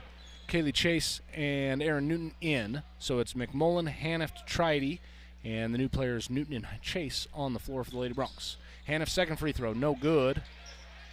Kelly Walsh with a rebound. And Davila handles the point. 28-16. Lady Bronx lead is 12. 4.5 to go here in the third period. Davila kicks it off to Fagot, top of the key. She's hounded by Hanaft, 2 dribbles, passes off right side to Morrison. Morrison, little bounce pass off to Curry. Now to Davila. Davila, spin move in the lane, working against McMullen. Good D by Avery. Pass goes off to Morrison. Now Davila. She fires a beyond the NBA 3, and that airballs. Well, and that's just, I mean, the Lady Bronx defense makes you tired. And that's just a lazy 3. It's like rather than run the offense, try to look for an open shot, we're just going to put one up. And she missed it by 2 feet. It hits the baseline, and it's Lady Bronx basketball after the inbound. Tridy with it in the half court. She works right. Guarded by Davila. Little handoff to McMullen. They double. Pass goes to Tridy. She has baseline. Long bounce pass over to Hanaft, and we have 3 seconds on Kaylee Chase. Chase was in the paint. You're not allowed to stay in the painted area in that lane for more than 3 seconds, and they whistle Kaylee Chase for that. As long as you take a step out and then come back in, you're welcome to do that all day. But if you stay 2 feet in the paint for longer than 3 seconds, it's a violation and a turnover. Lady Bronx show pressure in the full court. Kelly Walsh breaks it as Davila brings it up the right side. Dribbling low, guarded by McMullen man-to-man. Davila gets a screen, fires a shot off the back iron, and good. Davila got it to go. Tough shot. 8 points for the senior, and it's 28-18. Tridy with it. Off to Hanaft at the elbow. 1 dribble. Nice pass underneath to Chase. Assist to Hanaft. Chase cleans it up with 2 points. Kaylee's first bucket in the game. It was started by the sophomore Hanaft. Nice pass. The double team came, and she saw an open Chase cut underneath along the baseline. Lay it up and in. Davila with it, guarded by McMullen. 30-18, Lady Bronx lead. Davila kicks it off to Curry. She's near the top of the key. Now to Humphreys, guarded by Newton. Newton just a sophomore. Humphreys kicks it off to Fagot. Now Davila near the volleyball line. McMullen on her. Man-to-man from the Lady Bronx. Davila lost it. Ball was tipped by McMullen. Hanaft comes up with a steal. Kick it off to Newton up the left side. Newton slows it up. She's picked up by Humphreys. Off to Tridy, top of the key. She gets by Davila, and then Davila just pokes it away from behind and out of bounds. Lady Bronx maintain possession. Cam Wagner, Ella Blue back into the game. Parker Tridy, Mesa Hanaft out of the game. Cam Wagner, Avery McMullen, Kaylee Chase, Aaron Newton, and Ella Blue on the floor, and a 12-point lead for the Lady Bronx. Bounce pass underneath to Chase. Good position by Chase, but Davila stole it from behind. Davila up the right side. 2:47 to go. Davila taps the top of her head. Gets a screen from Fagot. Davila, good defense by McMullen. Davila really wanted to fire a 3, and McMullen wouldn't allow it. Now Davila's out near the First Federal logo. And then she drives in the lane and fires up another runner. Two tough runners. Davila's had both of them to go. I tell you what, you'll take that shot if you're Sheridan. Pass goes off to Newton. Great find from Ella Blue in transition. Newton lays it up and in. Sophomore Newton has 5, and Ella Blue has her third assist of the game. 32-12. Lady Bronc leads by 12. 2:10 to go here in the third period. Pass goes off to the left. It's Burrows, and she throws it away. Blue crosses half court. Nobody stops her. She gets past Fagot. Left-hand layup, good. Ella Blue's in double digits. She has 11. Boy, Burrows did not stop her at all, or Fagot, rather, did not stop her at all. Burrows turned it over, and then Fagot did not stop the ball on the other end, and it was an easy left-hand layup for the junior Blue. Davila with it. Just playing one-on-one against McMullen right now, and McMullen's hounding her all over the place. Minute and a half. Then Davila throws a lazy pass out of bounds on the baseline. I mean, Davila needs a break, or she needs to make stronger passes. I mean, the 3 she took that airballed and that pass, I mean, they're just wasted possessions, and she does get a break. She comes over to the sideline, will get a seat on the bench. As into the game comes Olivia Spears for her. Spears just a freshman for Kelly Walsh. They've played a couple freshmen in this game. 34-20. Lady Bronc's lead is 14. Blue with it in the half court. Blue works left. Knifes into the paint. High off the glass. Doesn't go. Offensive rebound. Kaylee Chase. She kicks it out to Newton on the right wing. Now to Wagner. Top of the key. Guarded by Thompson. Now to Tridy. Tridy holds her fist up. Kicks it off to Thompson right side. Or to Wagner, rather. Guarded by Thompson. Wagner kicks it off to Blue. Blue. Up top, Newton. Thought about the 3. Left-hand dribble. Nobody stops her again. Layup, good. Well, just no help defense right there from Kelly Walsh, and it's 7 points for the sophomore off the bench, Aaron Newton. 36-20, Lady Bronc's lead, and we've got a foul on Aaron Newton. Newton playing pretty good D there. Humphreys picked up her speed and kind of knocked Aaron Newton backwards. They say a blocking foul on Aaron, and she goes to the bench. Hanneft into the game, so Blue, Hanneft, Tridy, Chase, Wagner on the floor for the Lady Broncs. 16-point lead for Sheridan. 52 seconds to go in the third period. Davila with it in the half court. Swing it over to Humphreys. Humphreys drives to the low block. Turned away, passes off to Thompson. Thompson to Davila. She's picked up by Tridy, 25 feet from the hoop. Nice pass this time from Burrows. Assist from Burrows as she found an open cutting Curry down on the low block. And quickly the other way. Wagner fires a 3. That does not go. Tridy comes up with the rebound. Tridy working right side. Again, the ball's tipped out from behind by Davila. Davila got beat and then just reaches around the backside and knocks it out of the right hand of Tridy and out of bounds. 36-22. Lady Bronc lead is 14 with 25 and a half seconds to go. Wagner inbounding on the left side of her own hoop. A little bounce pass to Hanneft. Hanneft, nice little bounce pass to Chase. Low block. Fires a shot left hand. No good. Off the iron. She picks it up. Picks up the rebound and then's fouled by Davila. And Davila doesn't like it. She puts both hands in the air. From my angle, it looked like an obvious reach. Just reached in. She may have said she got all ball. But 36-22. Lady Broncs lead. 20 seconds to go. Inbound pass to Hanneft. Hanneft. Left-hand dribble. Spin move. Into the paint. Right-hand layup. Good. Well, Mesa Hanneft just took it right to Caden Curry. Easy points for Hanneft. She has 14, and it's 38-22. Lady Broncs showing pressure. Davila comes down the floor, fires up a 3. Airballed that one. 2.5 seconds to go. Lady Broncs do have an opportunity here with 16. Ella wants the ball to be rolled. Wagner does roll it. Blue picks it up. The clock starts. Blue fires a shot just beyond the half court. And off the glass and no good. End of the third quarter. Lady Broncs lead 38-22. We'll take a break and come back with fourth quarter action. You're listening to Lady Bronc basketball on Sheridan Media Sports. KWYO Sheridan. Are you wanting to start a business, make some home improvements, or have your eye on a new RV or vehicle? Security State Bank is a locally owned and operated bank that is small enough to listen, yet big enough to help. Security State Bank can help qualified applicants achieve these goals with competitive interest rates and quick in-house decisions. Stop by Security State Bank in Sheridan, Gillette, Worland, Graybull, or Basin and find out more online at ssbwyo.bank. Security State Bank, NMLS 401472, Equal Housing Lender.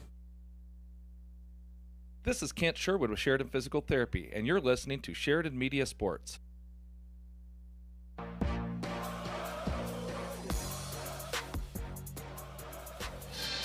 Live from Sheridan High School, Lady Broncs lead 38-22 versus the Kelly Walsh Lady Trojans.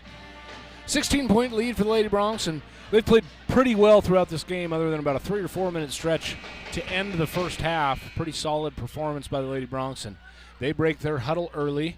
Xavier McMullen on the floor along with Ella Blue, Aaron Newton, Mesa Hanneft, and Parker Tridy. Through 3 quarters, Ella Blue has double digits with 11 points, as does Mesa Hanneft with 14 points. Parker Tridy's added 2. Cam Wagner's added 2. Aaron Newton's had 7 off the bench, and Kaylee Chase has had 2 off the bench. Lady Bronc basketball to start. Aaron Newton with it, top of the key, looking for a cutting Hanneft. One little step on Ramaya Green, fires a shot, blocked away, gets her own rebound, fires a shot, that's no good. Ball bounces around, and we got a foul. I think they're going to get Newton over the back. They should get Newton over the back. They do. She went over the back of Fagot. I think that's the 3rd foul on Aaron Newton. We'll make sure that that is what's in the scorebook. It's what I've got.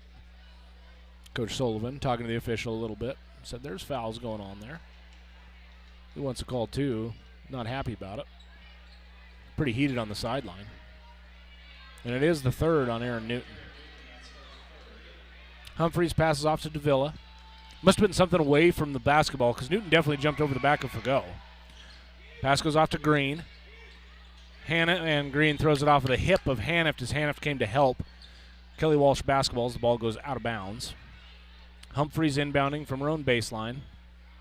Box formation from the Lady Trojans as they have 2 on the low block, 2 on the elbow. Screens all around. Pass goes off to Green, guarded by McMullen. Ball around her knees, kicks it to Davila, now swings it over to Curry. She fires a shot, that's no good. Hanneft with another rebound. She's been good on the glass once again, but what's new? She leads the state in rebounding. Pass goes off to Blue, now to Newton. Wide open 3, left side. Bang, Aaron Newton. And the sophomore's in double digits off the bench. 10 points for Aaron. 41-22. Lady Broncs lead by 19. 7:12 to go on the range scoreboard. Lady Broncs shows zone. Pass goes left to Humphreys. 1 dribble. Looking inside. Pass it off to Fagot. Ball overhead. Kicks it to Green. Swing it over to Davila. Open 3. Right corner. That's too short off the iron. And we got a foul. I think a push from behind. They get Davila with a push from behind. And Coach Kayla Gilliam's not happy. She's on the floor. She's 6 foot on the floor, and then quickly got back. She's pulled back by her assistant coach. Now the assistant coach wants a word.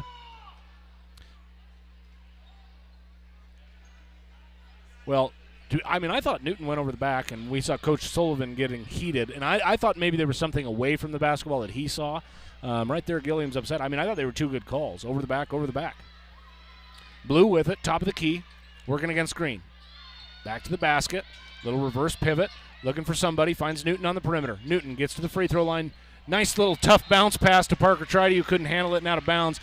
Newton's bounce pass split 2 Kelly Walsh defenders. Tridy had cut baseline. Pass was slightly behind Tridy, but couldn't quite handle it, and the ball goes out of bounds. It's a turnover on the Lady Broncs. 19-point lead, 6.5 minutes to go here in the game. Humphreys in the corner, fires a quick 3. That doesn't go. Blue pulls down the rebound, works up the left sideline. Now back to the middle. Keeps dribbling. Davila reaches in, knocks the ball away.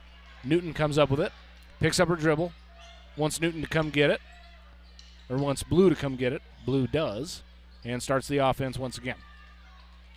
McMullen penetrates into the paint. Kick it off Blue in the corner. Ball's poked away by Davila. She has quick hands.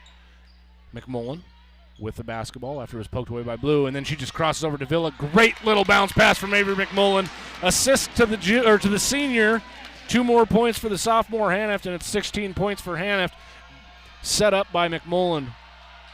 The Lady Broncs have done a good job of setting Hanneft up well today, and Davila comes down, fires a 3. That doesn't go. Lady Broncs don't box out. Humphreys came up with a rebound, but Hanneft swipes it right away. Lady Broncs looking to add to their 21-point lead. Blue quickly to Tridy. Tridy. Back up dribble. Left wing. Now back to Blue, and the Lady Broncs reset. Blue working right. 3 Lady Broncs on the left side. Off to Newton. Newton behind the back dribble at the free throw line. Pass it off to Blue. Blue, double team comes. She splits it.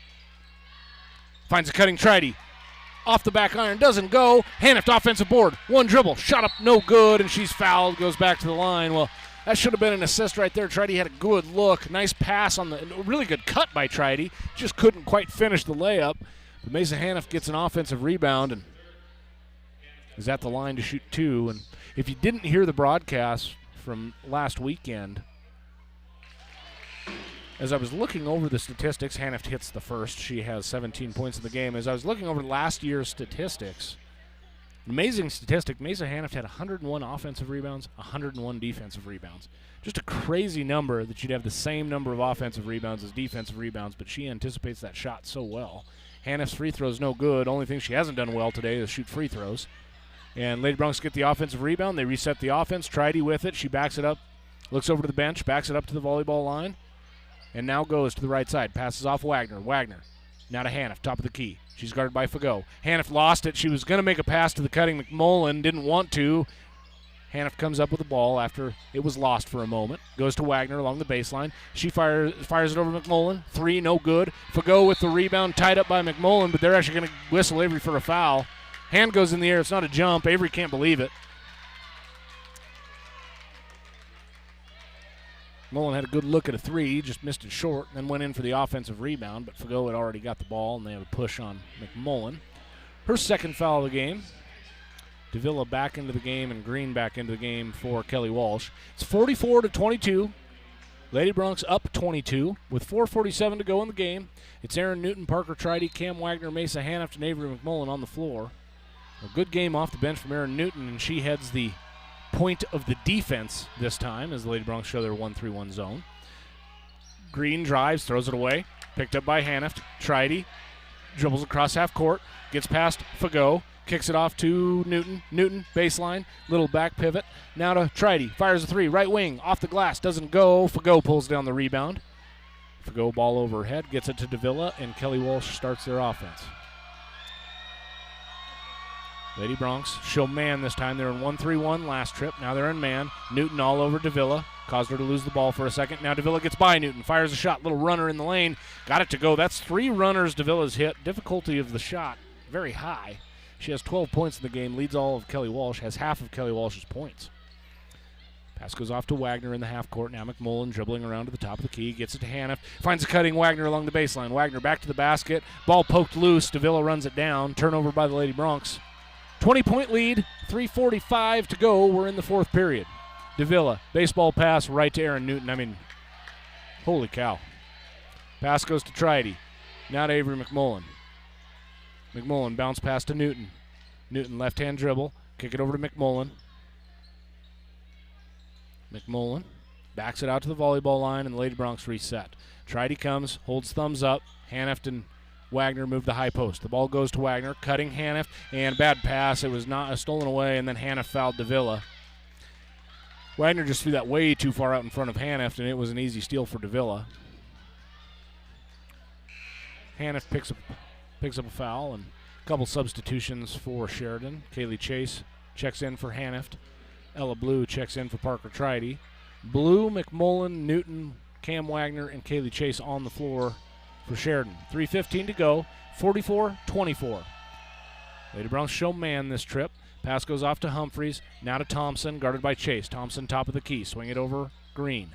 Green right wing. Now to Curry, swing it over Humphreys. Now back to Thompson, top of the key, over to Green. Swing it to the corner, Davila, guarded by Blue. Davila, pump fake, kick it up top, Curry. Ball over her head, kicks it left Humphreys. Good man defense from the Lady Broncs this set. Now to Thompson, top of the key. She's bumped, passes it off to Green, guarded by Newton. Green gets by. Kaylee Chase, good help. She comes over and helps. Now Green fires up a shot. That doesn't go. And Wagner can't quite pull down the rebound. Davila does. Puts up a shot, and she has 14. 44-26. Blue up to Newton. Newton dribbles, passes off to Wagner. Open 2, her foot's on the line, off the glass, and it goes. Cam Wagner, I saw it clear as day. She put her foot right on the line from the right wing. Gets a 2-pointer, and Kelly Walsh uses a timeout. So we'll take one with them, 46-26. You're listening to Lady Bronc Basketball on Sheridan Media Sports. KWYO Sheridan. Start your New Year's resolutions with the Sheridan Rec District's 9th Annual Resolution 5K Run, Saturday, January 4th. The race kicks off at 10 a.m. and starts and finishes at the Sheridan Recreation District office at Thornrider Park. Pre-register online for $10 at SheridanRecreation.com or register on race day for $15 beginning at 9:30 at the Rec District office. There will be a post-race prize raffle where you can win gifts from Pure Energy Fitness. If you have questions, call 674-6421 or go to SheridanRecreation.com. Hi, this is Brent Wolf with Sheridan Motors, and you're listening to Sheridan Media Sports.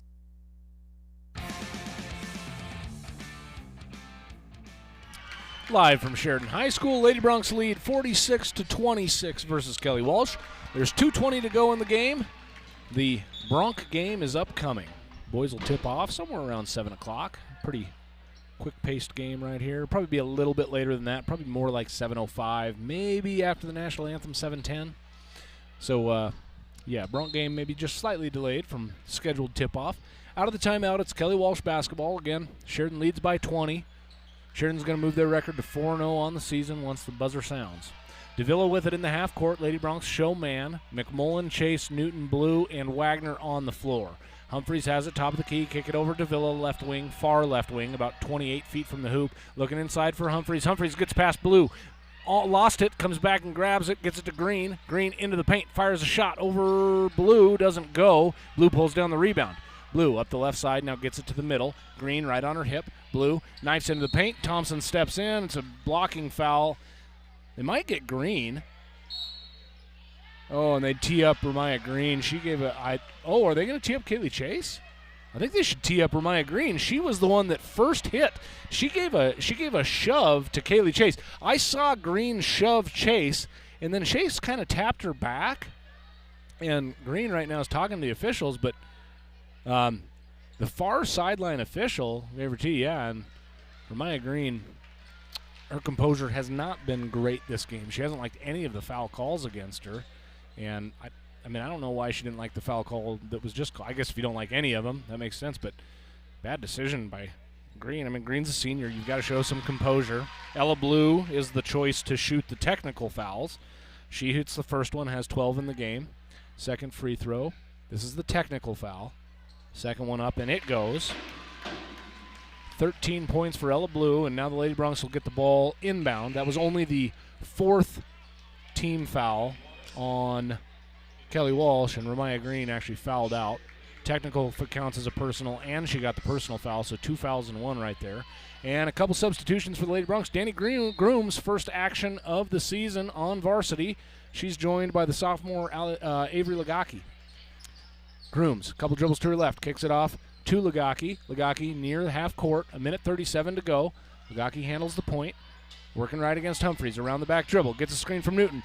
Lagaki down to the low block, kicks it out to Grooms. Grooms is a junior, wears 34. Grooms to the elbow. Ball's knocked away by Davila. It's on the floor, and Davila comes up with it. Cam Wagner, it's one-on-one. Davila and Wagner. Wagner, good D. Davila fires the shot, no good. Avery Lagaki rips down the rebound. She dribbles left-handed, 48-26. Bounce pass goes off to Grooms. Pass goes from Grooms to Wagner, back to Grooms. Grooms holds up fist with a minute to go. Pass goes left to Lagaki. Lagaki around the back dribble once again. Jump stop at the three-point line, kick it off to Grooms. Grooms works back to the top, 50 seconds to go. And Coach Sullivan wants a timeout. He wants to get Maddie Wagner back into the game. Maddie Wagner, who played in the first half, had not played here in the second half, comes back in. She's a senior, so Coach Sullivan, just a quick timeout, goes over a couple things with Lady Broncs. I'm sure they'd like to see Danny Grooms get a bucket. She is her first varsity action this season. She did get to play in some games last year. Avery Lagaki got a game down in Casper. That was her first varsity experience ever. Out of the timeout, it's Cam Wagner, Avery Lagaki, Danny Grooms, Maddie Wagner, and Kaylee Chase on the floor. 50 seconds to go. Lady Broncs lead 48-26. Cam Wagner inbounding. She gets it to Grooms. Grooms near half court, right-hand dribble. Grooms guarded by Morrison. Now she's run out of space, and she just throws it out of bounds. She tried to throw it off of Morrison, missed, and threw it along the sideline, so a turnover by Danny. And it'll be Kelly Walsh basketball with 44 seconds to go. Inbound pass off to Davila. Davila calls for Smith to come get the ball. She does, and then she throws a bounce pass off of Maddie Wagner's foot and out of bounds. 35 seconds to go. Humphreys inbounding on the baseline. Humphreys waiting for people to move. They do. Inbound pass goes off to Thompson. Now to Davila. 30 seconds to go. Cam Wagner guarding her. Davila. Kick it off to Thompson. Top of the key. Swing it over to Smith. Right corner. Guarded by Maddie Wagner. Now to Davila. Guarded by Cam Wagner. 22 seconds to go. Davila fires a deep three, 22 feet. That doesn't go. Good box out by Grooms. Grooms, 13 seconds, 12, 11. And I think they'll probably just dribble it out. 8 seconds. Wonder if Grooms will try to get a shot up here. Instead, she picks up her dribble, passes off to Lagaki, and Lagaki will finish with the ball in her hand. Actually, Lagaki's fouled, which with 0.6 seconds to go, the foul happens at half court. And it is a foul. It's a hard foul, or not. I shouldn't say a hard foul, but an obvious foul. She reached across, and now Avery Lagaki's at the line to shoot 2 free throws in the bonus, and Lagaki with an opportunity to get her first varsity points ever. Just a sophomore, wears number 33 like her older sister, Allie. Lagaki hits it, and yes, if you've been hearing my name, this is my middle daughter, Avery. She got a free throw to go and a rebound in the game. Lagaki's second one is up. That's off the back iron. Ball bounces out of bounds, and the buzzer sounds. And officially, it's a 49-26 victory by the Lady Broncs. They do a little better than they did in the first game, this time winning by 23 instead of 20. They scored 49 points in both games against Kelly Walsh. They will not meet Kelly Walsh again unless Kelly Walsh somehow makes the state tournament, as do the Lady Broncs. So, Lady Broncs win. They run the record to 4-0. And the Sheridan Broncs are on the floor warming up. You can hear the band in the background, getting the boys ready to go. And they reset the clock. We'll take a break to hear from many of our great sponsors, and then we'll break down the boys' game for you. Lady Broncs win 49-26. You're listening to Bronc Basketball on 1410 KWIO and 106.9 FM. KWIO Sheridan. Whether you're starting a business, safeguarding your assets for future generations, or navigating the complexities of property transactions, McCool Law Firm LLC in Sheridan provides tailored solutions that ensure your success. McCool Law Firm understands that each case is unique, and it is committed to delivering personalized service that will exceed your expectations. McCool Law Firm, protecting your legacy, stepping up to bat for you. Find out more and schedule a consultation at McCoolLawFirmLLC.com or call 307-461-9240.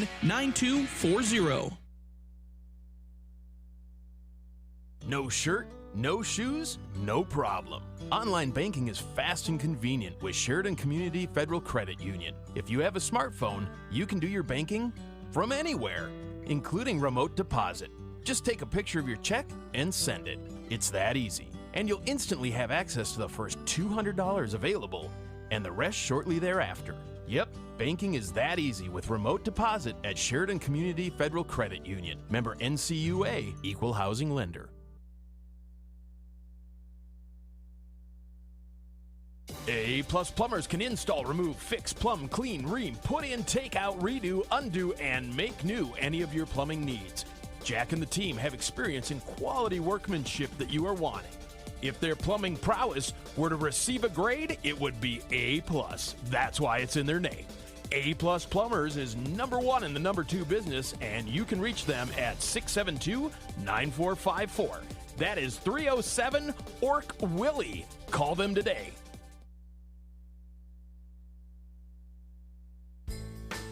At First Northern Bank of Wyoming, the holidays are coming together. Neighbors helping neighbors, communities thriving. Hi, this is Magic Mouth, and this Christmas we're grateful for the trust you've placed in us all year long. Thank you for letting us be a part of your story. From our family to yours, Merry Christmas and Happy Holidays. Let's make this season one to remember. First Northern Bank of Wyoming, proudly your community bank since 1885. Member FDIC, Equal Housing Lender, NMLS 402576.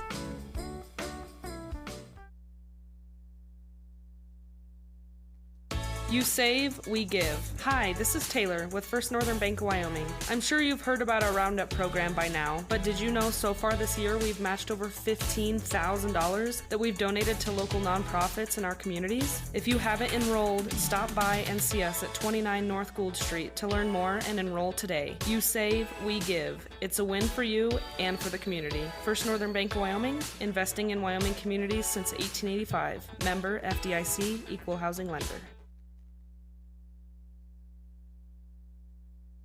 Have you started having those conversations with others or began to think to yourself what a new home may look like to you? Hi, this is Colton Bates with the Bates team at Best, and we want to help you bridge the real estate gap between where you are and where you want to be. Even speaking with an agent can oftentimes feel overwhelming because this is generally the number one financial decision in a person's life. We've helped our clients through a wide variety of situations, and you will always have a thoughtful plan that considers your needs and timeline. Choose a real estate team that will take action on your behalf and deliver. Choose the best. Give us a call at 675-BEST and visit bestwy.net today.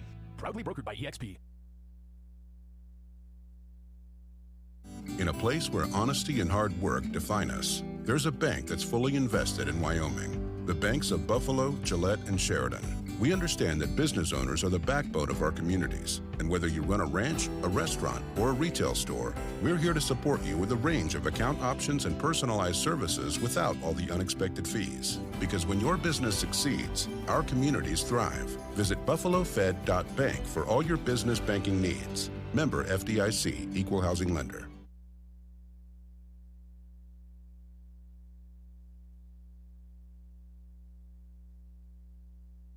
I'm Doug Hockett with Stifel Investments, and you're listening to Sheridan Media Sports. Live from Sheridan High School, I'm Aaron Lagaki. The Lady Broncs have just defeated the Kelly Walsh Lady Trojans by 23 points. Final score 49-26. Kelly Walsh just could not do anything offensively against this stifling Sheridan defense other than Kennedy Davila. Davila finished with 14 for Kelly Walsh. Brecken Fagot finished with 2. Caden Curry had 2. Micaiah Humphreys had 2. Miley Morrison had 1 3-pointer, as did Cedar Smith, and that was all the scoring for Kelly Walsh. Just the one player in double digits, the senior Davila.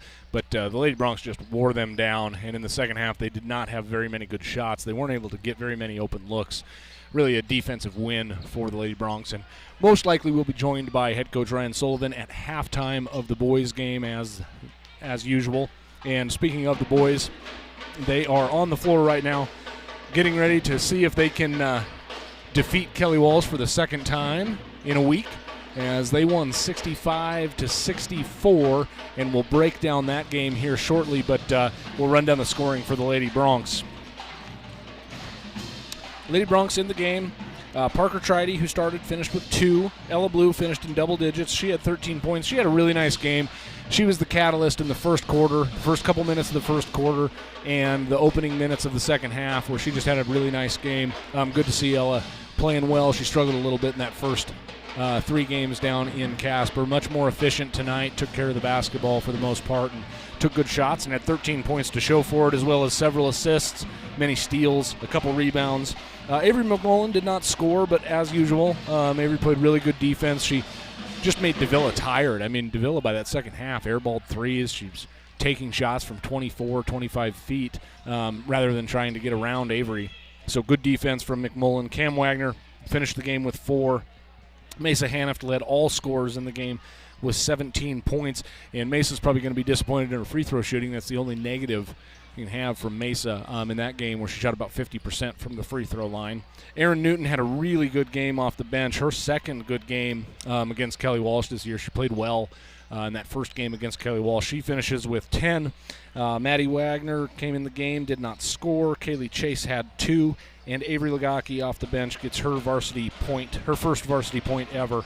And that rounds out the scoring for the Lady Broncs. As I said, they win 49-26. We will take a quick break and come back breaking down the Bronc pregame and this game against Kelly Walsh. You're listening to Bronc Basketball on 1410 KWYO and 106.9 FM. KWYO Sheridan. Wyoming Corporate Office is the trusted business choice behind thousands of businesses. Whether it's business formation, payroll, corporate paperwork, mail scanning service, or small business phone service, Wyoming Corporate Office powers over 100,000 businesses worldwide and locally. This makes Wyoming Corporate Office the state's largest business-to-business service provider, located right here in Sheridan, Wyoming. If you're drowning in corporate paperwork looking for someone with an unmatched experience that cares and wants to be your partner in making your business successful, trust that Wyoming Corporate Office can help you focus on what makes your business tick. Learn more today by visiting WyomingCorporateOffice.com.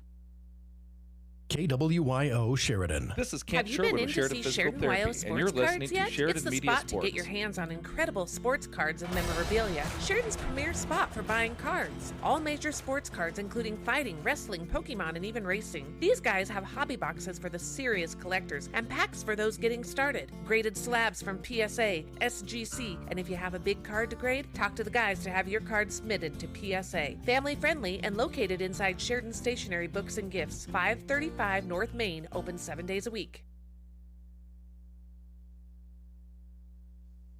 Did you know Sheridan Motors is Sheridan's only locally owned and operated new vehicle dealership?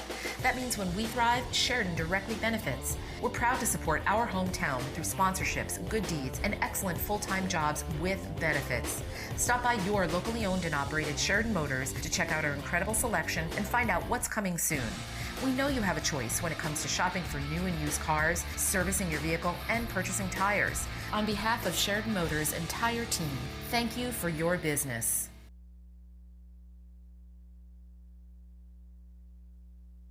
Hi, this is DJ Dearcorn of First Federal Bank and Trust, and you are listening to Sheridan Media Sports. Live from Sheridan High School, I'm Aaron Lagaki. Sheridan Broncs getting set to take on the Kelly Walsh Trojans. These two teams met last Friday in Kelly Walsh at their home gymnasium.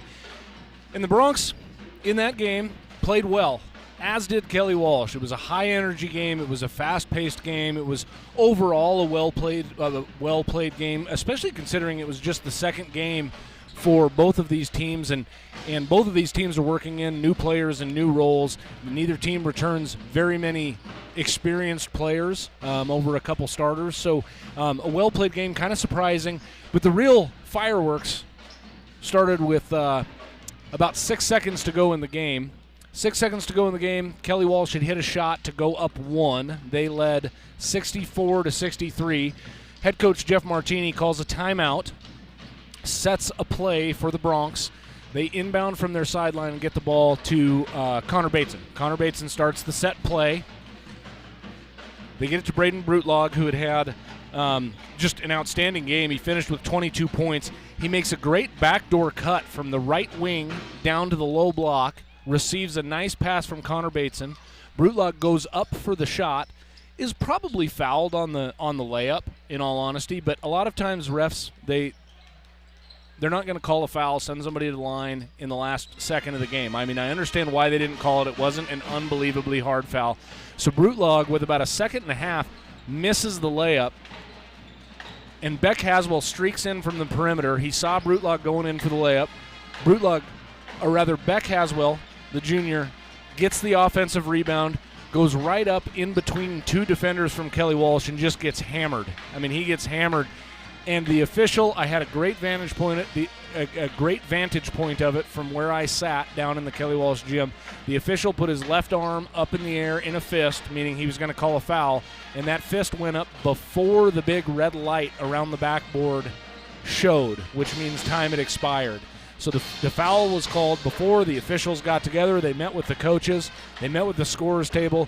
They got it right, and they sent Beck Haswell to the line with 0.3 seconds to go.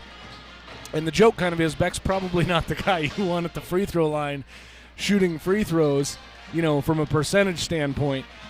But the junior stepped the line and hit both free throws and gave Sheridan a 1-point victory. I mean, he didn't even touch the rim on either free throw. It was awesome. The student section from Kelly Walsh ran down to that side of the floor, tried to get in Beck's head. They were screaming at him. The band was yelling at him. And he swishes 2 free throws to give Sheridan the win with 0.3 seconds to go, and Sheridan comes away with a 65-64 point victory over the Trojans. And speaking of the Trojans, I was very impressed with them. Last year they struggled. They were 7-17, and they were playing in the West. And, the West has some real competitive teams over there on the boys' side. And they struggled over there. They went 7-17, and when we were in Casper, we just weren't sure what we were going to get. You look at this Kelly Walsh team. There's not a ton of experience from these guys, but they played well, they shot well, and they gave Sheridan all they could handle. And we'll see what the story is tonight as these two teams rematch. They will not meet again the rest of this season unless they meet at the state tournament. Sheridan will play Natrona tomorrow night just to get you set for the weekend. The girls' game tips off is supposed to start somewhere around 5:30. Boys' game right around 7 o'clock. That will be in Natrona. We'll have those games live for you on 1410 KWYO and 106.9 FM. You will also be able to stream the audio from SheridanMedia.com if you go there on a phone, tablet, or laptop. Tonight's game, though, because it's a home game, we're getting a video feed. So if you're tuning in on the radio and you're around a phone or something, then go to SheridanMedia.com. Click on that banner. You'll get the game, and you'll get the audio along with the video, and the guys do a great job. I know they've been doing hockey and wrestling. They've done a great job in football the last couple of years. I thought they did a great job with it last year for basketball. It's a really nice way if you just can't get out to the gym to watch the game. So tonight's game is being live streamed on SheridanMedia.com or on Sheridan Media's YouTube page as well. You can go there and find it. And we're getting set to play. Starting lineups are going to be announced here in a minute. And we'll just preview this game real quick.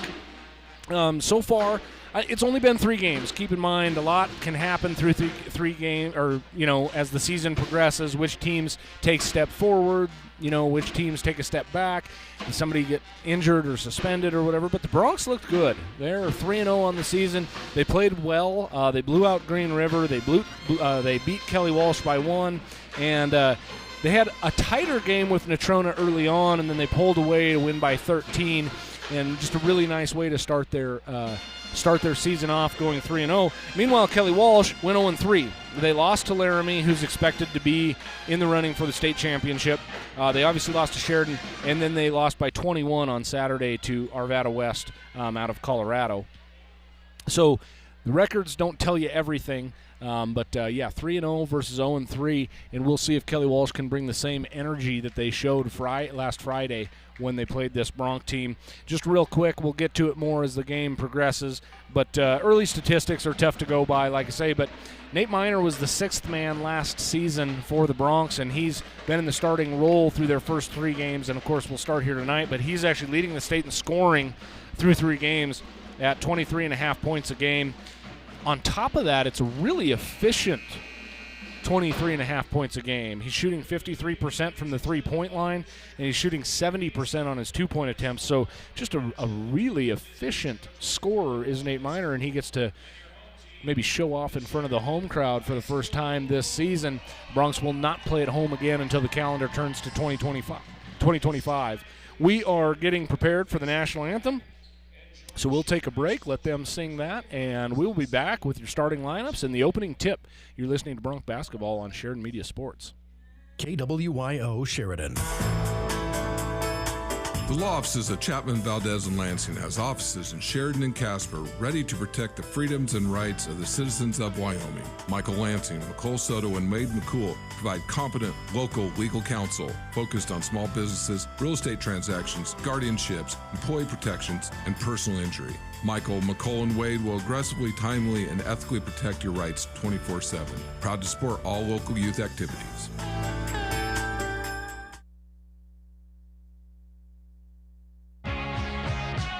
Have you been to the showroom at Thompson Master Masons? If you're thinking about doing a masonry project, you need to stop by and check it out. Thompson's is located on the corner of Broadway and 11th in Sheridan with a showroom full of brick and stone samples. They offer both man-made and natural stone. As a matter of fact, Thompson Master Masons has the widest selection of stone, block, and brick in town. Wholesale or retail, contact Thompson Master Masons.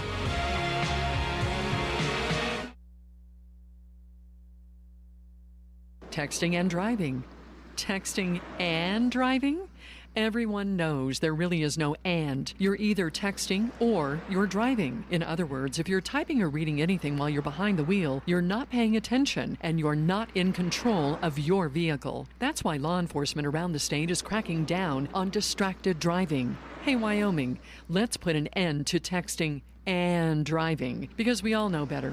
There is no and. This message was paid for by WYDOT.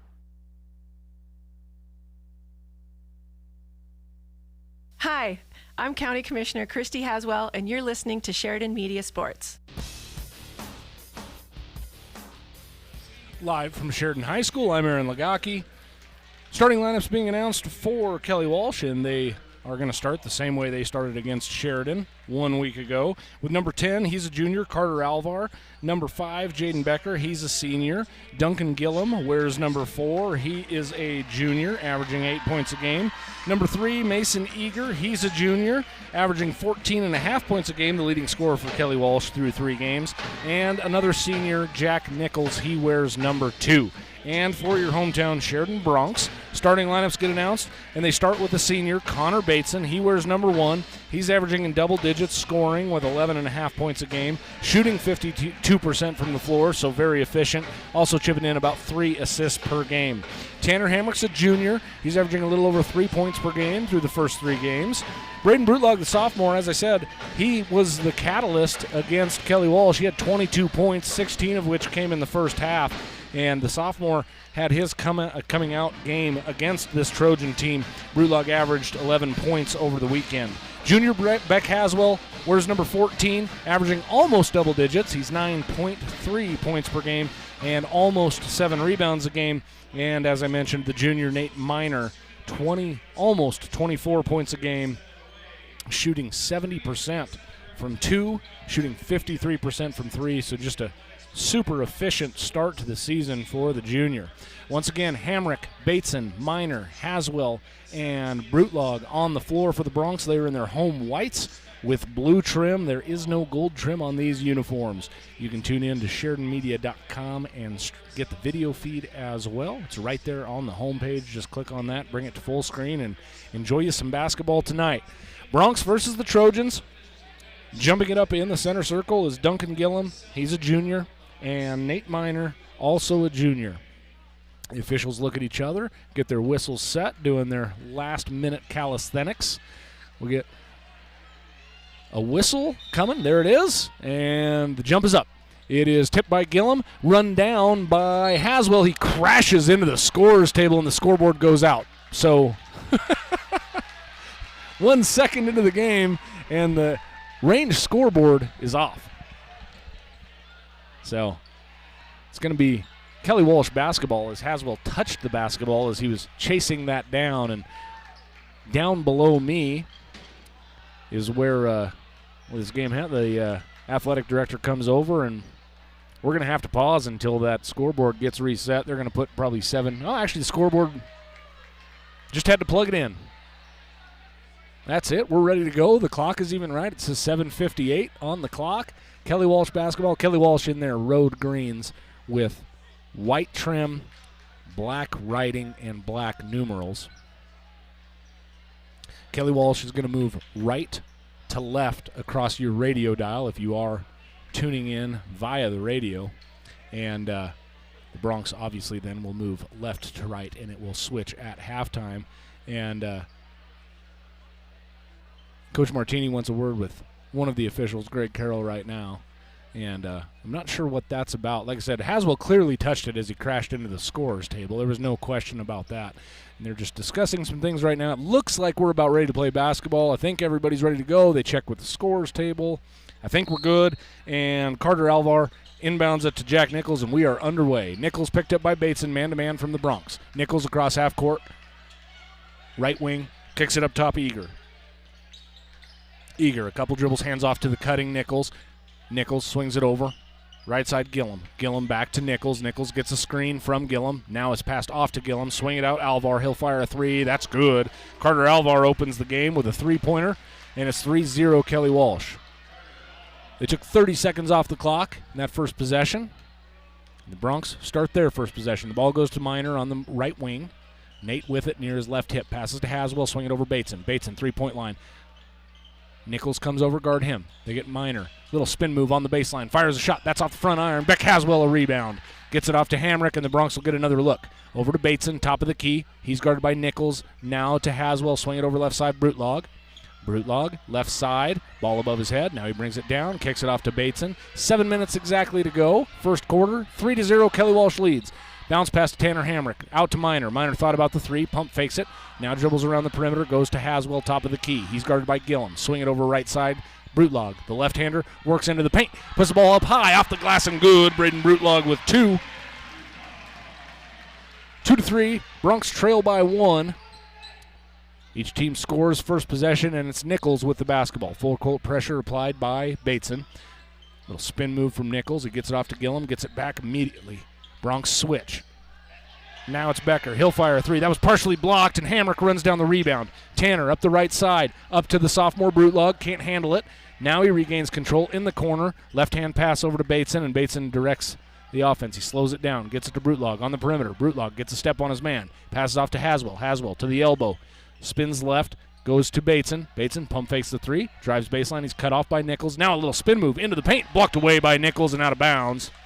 Bronx maintain possession, trailing by 1. 2-3. Bronx trail. Bateson inbounding from the baseline. Gets it off to the sophomore Brutlog. Brutlog gets it tipped away. Ball's knocked out of bounds. Last touched by... The refs look at each other. They say it was tipped by Brutlog. Brutlog says no, it was Becker. But the refs get together and they say it's off of Brutlog and a turnover by the Bronx on their second possession. 5:56 to go. 3-2. Nichols gets past Bateson across half court. Now he's got numbers, and he walked in the lane. He lost control of the basketball, went to make a pass or pump fake a pass, and he just carried the basketball and then took an extra step. So 1 turnover apiece for each team. And Bateson brings it up for the Bronx. Bateson crosses half court. Nichols picks him up. Handoff to Brutlog. Brutlog working left. Now a little bounce pass to the elbow to Haswell. Haswell tries to hit a cutting Brutlog. Haswell's a really good passer, and he threw that 2 feet in front of Brutlog and out of bounds. It's another turnover by the Bronx. Like I said, Beck, for a post player, well, I mean, Beck passes really well for anybody, but when you see somebody in the post that makes so many nice passes, surprising error right there by the junior. Pass goes off to the left. It's Eager. He'll fire a quick three over Haswell. That doesn't go. Haswell has the second rebound. Pass goes off to Bateson. Across half court. Right-hand dribble. Picks up his dribble, looking down low for Minor. Minor has it about 12 feet from the hoop. Back to the basket. Puts his shoulder down. A little spin move. Tough shot. He didn't get his legs under him, and he missed it off the front iron. Rebound, Kelly Walsh. Mason Eager comes up with that board. Gets it off to Alvar. Swing it over to Eager. Eager up the left side. Brutlog picks him up. Working left along the baseline. Brutlog cuts him off. Good D. Eager. Oh, and then Brutlog falls down. Then Eager loses it. Ball's on the floor. Who comes up with it? Brutlog, but he was on the baseline. Turnover Bronx. Not really a turnover. He had knocked it loose. Loose ball, and when he went to grab it, he was on the baseline. So it was already Kelly Walsh possession. But if Brutlog had been able to stay on his rear end rather than touch it with his elbow, it would be Bronx possession. Nichols with it. And ball's tipped out of bounds by Bateson. 3-2 is your score. Bronx trail by 1. 4:57 to go here in the first period. Just a few possessions for each team so far. Bronx with a couple early turnovers. A three-pointer for Kelly Walsh. And a bucket by Sheridan, scored by Brutlog. In the half court, Nichols with it, top of the key. He's hounded by Bateson. He knocked it loose, and then he gets fouled. Nichols reached over the back of Bateson, got him on the side of the face, and a foul against Nichols. He actually protected a transition break, so not a terrible foul by, I know that's not what he was thinking, but not a terrible foul by the senior Nichols. It slows the Bronx down, and they'll start in the half court, down a point with 4.5 minutes to go here in the first period, 4:41 to be exact. Bateson kicks it off to Brutlog. Brutlog guarded by Becker. He backs it out, kicks it to Bateson, top of the key, guarded by Nichols. Now to Minor. Quick pass over to Haswell. Haswell gets past his man, Gillum, bump it in. Nice take by the junior Haswell. He just burned Gillum out on the perimeter and got all the way to the hoop. 4-3, Bronx lead by 1. 4:19 on the range scoreboard. Good possession that time. Kelly Walsh in the half court. Alvar. Becker working to Eager, top of the key. He's guarded by Haswell. Eager, between the leg dribble, gets to the elbow. Looking for somebody now, and Haswell stole it, knocked it loose, and then Kelly Walsh runs it down. We've got a foul on Haswell. Haswell just, I think they're going to get Haswell. Really should be on Haswell. I don't think they're going to get Kelly Walsh for this. They do. They get Haswell, his first. And quickly into the game comes the senior Ty Leach. Tanner Hamrick checks out. Leach off the bench in 3 games this year, averaging just under 5 points a game. He did have exactly 5 points in that contest against Kelly Walsh last Friday. Sideline out of bounds play for Kelly Walsh. Nichols with it, guarded by Bateson, man-to-man from the Bronx.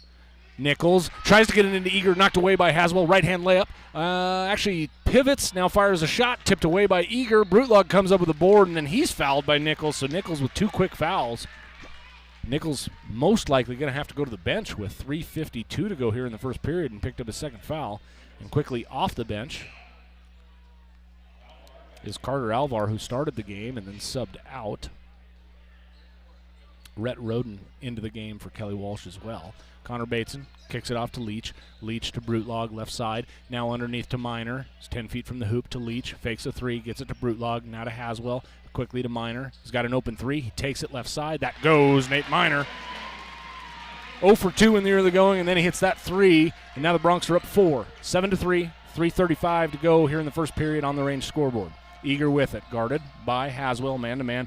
Oh, good position down low. That's Bollinger. Bollinger goes up over Leach and scores. A little bit of a mismatch. Bollinger has some size on Ty Leach. Leach is maybe 6 foot. Bollinger listed at 6'4". Pass goes off to Haswell. Haswell, nice little pass to a cutting Bateson. Bateson goes up, draws the foul. Well, there's the pass we know from Haswell. He threw one away earlier in the game. Very atypical for Haswell to throw a ball away. He's a good passer, made a nice pass there. Almost a little scoop handoff to the cutting Bateson. Bateson went up, and he's at the free throw line. The senior Bateson, 11.5 points a game. This season, 6 of 11 from the free throw line, make it 7 of 12. And Bateson sinks his first one. First point in the game, and Breck Reed into the game. Breck did not play down in Casper, as he's a football player and just needed an extra week to recover from some football injury. And Bateson's second free throw's missed. 1 for 2 on that trip. Broncs lead 8-5. It's Alvar with it. This is Carter Alvar. There is another Alvar on the team, just not on the floor. Great pass to a cutting Bollinger. Bollinger lays it up and in. Bollinger got behind Reed, lays it up and in, and Alvar gets the assist. It's 8-7. Bateson with it, top of the key, guarded by Alvar. Pass goes off to Reed. Now swing it to Minor. Minor pump fakes the 3, working right against Atnip. Now off to Brutlog. Brutlog loses it on a between-the-leg dribble, picks it back up, gets it to Reed. Reed wears number 4. He's a junior. Pass goes off to Minor. Open 3 over Atnip. He missed it. Reed with the offensive board. Kick it quickly to Brutlog. He fires a 3. Left-hand shot is true. Braden Brutlog with 5. 11-7. Broncs lead. 2:29 to go on the range scoreboard. Pass goes off right side Alvar. Baseball pass goes all the way left. That's Roden. Roden, quick pass to Atnip. Atnip fires a 3. Missed it badly. Good box out by Bateson. Not a good box out by Minor. Bateson pushes Bollinger, and Bollinger throws the ball off of Bateson's face. Bollinger's going to get teed up. He cannot throw the ball off of Bateson's face. Bateson gave him a little shove. It wasn't a bad shove. Gave him a little one. Bateson boxed out really well. Bollinger came from the opposite side. It wasn't on Bateson, and Bollinger's still talking to the official. But Bollinger can't be mad about getting a technical right there. He literally threw the ball right off of Bateson. I mean, we saw. I don't know what you're complaining about. You literally threw the ball off of. I mean, you've got to have some composure. Holy cow! Minor at the line, hits the free throw. He has 4 in the game. I mean, 2 instances: one Lady Trojan, one Trojan, just completely losing their cool. And you hurt your team. Now you're down 12-7, and Minor has another free throw, plus he's going to get the ball. Sheridan's going to get the ball. Bollinger, a junior, comes up with a technical foul. Minor hits them both. He has 5 in the game, and Broncs get to inbound from the sideline and keep possession. They're up 6 already. And yes, don't get me wrong, Bollinger did get a little shove from Bateson. Nothing too bad, but a little shove. And he just throws the ball right off of Bateson, right in front of the official. And then he goes over and talks to the officials. I'm sure he was saying I got shoved, but it was not a hard shove by any means. And anyway, they allow Bollinger to stay into the game, does head coach Randy Roden. Haswell checks in, or rather is the sideline inbounder. He gets it off to Bateson. They're joined by Brutlog, Minor, and Breck Reed on the floor. Bateson off to Reed. Reed on the right wing. Overhead pass to Brutlog. Swing it over to Haswell. Haswell, nice little pass inside to Minor. Nice little touch turnaround jumper from the junior Minor. Haswell with an assist. Minor has 7 of the 15 for the Broncs. Kelly Walsh breaks pressure. They get it to Atnip. Atnip guarded by Oh, he gets by Bateson, tries the layup, blew it, and Miner comes away with the rebound. Miner crosses half court. He does not have numbers. It was 2-on-4, slows it up wisely, and Bateson sets the offense for the Broncs. Bateson between the leg dribble, working against Alvar. Now hands off to Miner. He'll fire a three. Heat check from Nate Miner as he buries it. 10 points. He's already got double digits with a minute and a half to go here in the first period. Oh, the junior is a scoring threat. Becker trying to break pressure, does so, gets it off to Alvar, back to Becker along the left sideline. Now to Atnip, he's a junior. Now to Becker, swing it over to Bollinger, back to Becker. Working against Reed, fires a shot off the glass, and good tough shot, good shot from Jaden Becker. Good defense by Breck Reed, but Becker just put it up off the glass and good. It's 18-9. Entry pass to Beck. Haswell really high. Haswell falls to the floor. He's knocked over by number 5, Becker, and the ball goes out of bounds. They don't call a foul. They just call it out of bounds on Kelly Walsh, and a couple more substitutions as Gillum checks in for Atnip, Brutlog checks out, and Hamrick checks in for the Broncs. So it's Haswell, Hamrick, Miner, Reed, and Bateson on the floor. Box formation from the Broncs. Inbound pass goes to Hamrick, left corner. Nice bounce pass underneath to Miner. Miner is grabbed from behind, and they count the shot. I thought they should have called it on the floor, but they don't. They give Miner the bucket and a foul, so... Oh, actually, no, he pointed at the floor. Okay, right call. Good call from the official. I thought it was on the floor, but he pointed down real quick, and I thought, well, that's the signal for basket is good. Instead, when he comes to the scorer's table, he points to the floor and says it's on the floor. So Miner erased those 2 points. He's at the free throw line with 2 free throws. Hits the first. He has 11 in the game, 19-9. Miner a couple dribbles, deep breath, shot up and good. Miner with 12 of the 20. It's 20-9. Broncs lead by 11. A minute to go on the range scoreboard. Full court pressure from the Broncs. Pass goes up the sideline. Miner jumped in the passing lane, gets it off to Hamrick. Hamrick, couple dribbles, top of the key, swing it over Reed. Reed, pump fake. Double team comes, off to Hamrick. Hamrick swings it over to Bateson. Top of the key, he slows it up. Now to Reed, right side guarded by Gillum. Reed penetrates into the paint. Gillum cuts him off. They go to Haswell. Pump fake on the perimeter. He just carries the ball like a football, gets into the lane, fires a shot that doesn't go. Ball's on the floor. Bollinger gets knocked down, and Kelly Walsh comes away with it. Alvar, overhead pass, goes to Becker. Swing it to the corner. Back to Becker. Becker stops at the elbow. Bollinger and the Broncs show man. Slowed down just for a second. Alvar dives into the paint. He's fouled by Miner, and they're going to award him 2 shots. Miner a step behind defensively on Alvar there. Alvar gave a little jab and then drove to the right. Miner was on his hip, gave him a little shove, and Nate Miner picks up his first foul in the game. That sends Carter Alvar to the line to shoot 2. He has a 3-pointer in the game, misses that one off the front iron. Alvar had 7 points in the previous matchup, one Friday ago. Haswell with a little bit of a limp. Might have maybe jammed his ankle or twisted his ankle a little bit. Nothing too serious, but he comes out of the game. Reed comes out as well, and Leach is back in. So it's Miner, Brutlog, Leach, Hamrick, and Bateson. A couple seniors in Leach and Bateson. A couple juniors in Hamrick and Miner, and a sophomore Brutlog on the floor. Alvar receives the ball for his second free throw. That's up, no good. Rebound bounces around. It's finally corralled by Bateson. Bateson crosses half court up the right side. Now he works to the middle to Miner. Miner, little pump fake at the 3-point line. Off to Hamrick, now to Bateson. Leach, top of the key, swing it over Brutlog. Brutlog, right side to Bateson. Step back 3. Oh, he passed it after he went up in the air. Leach fires a shot, 1 second on the clock. Off the iron, no good. And that ends the first quarter, 20-9. Broncs with an 11-point lead. An impressive first quarter from Nate Miner, 12 points.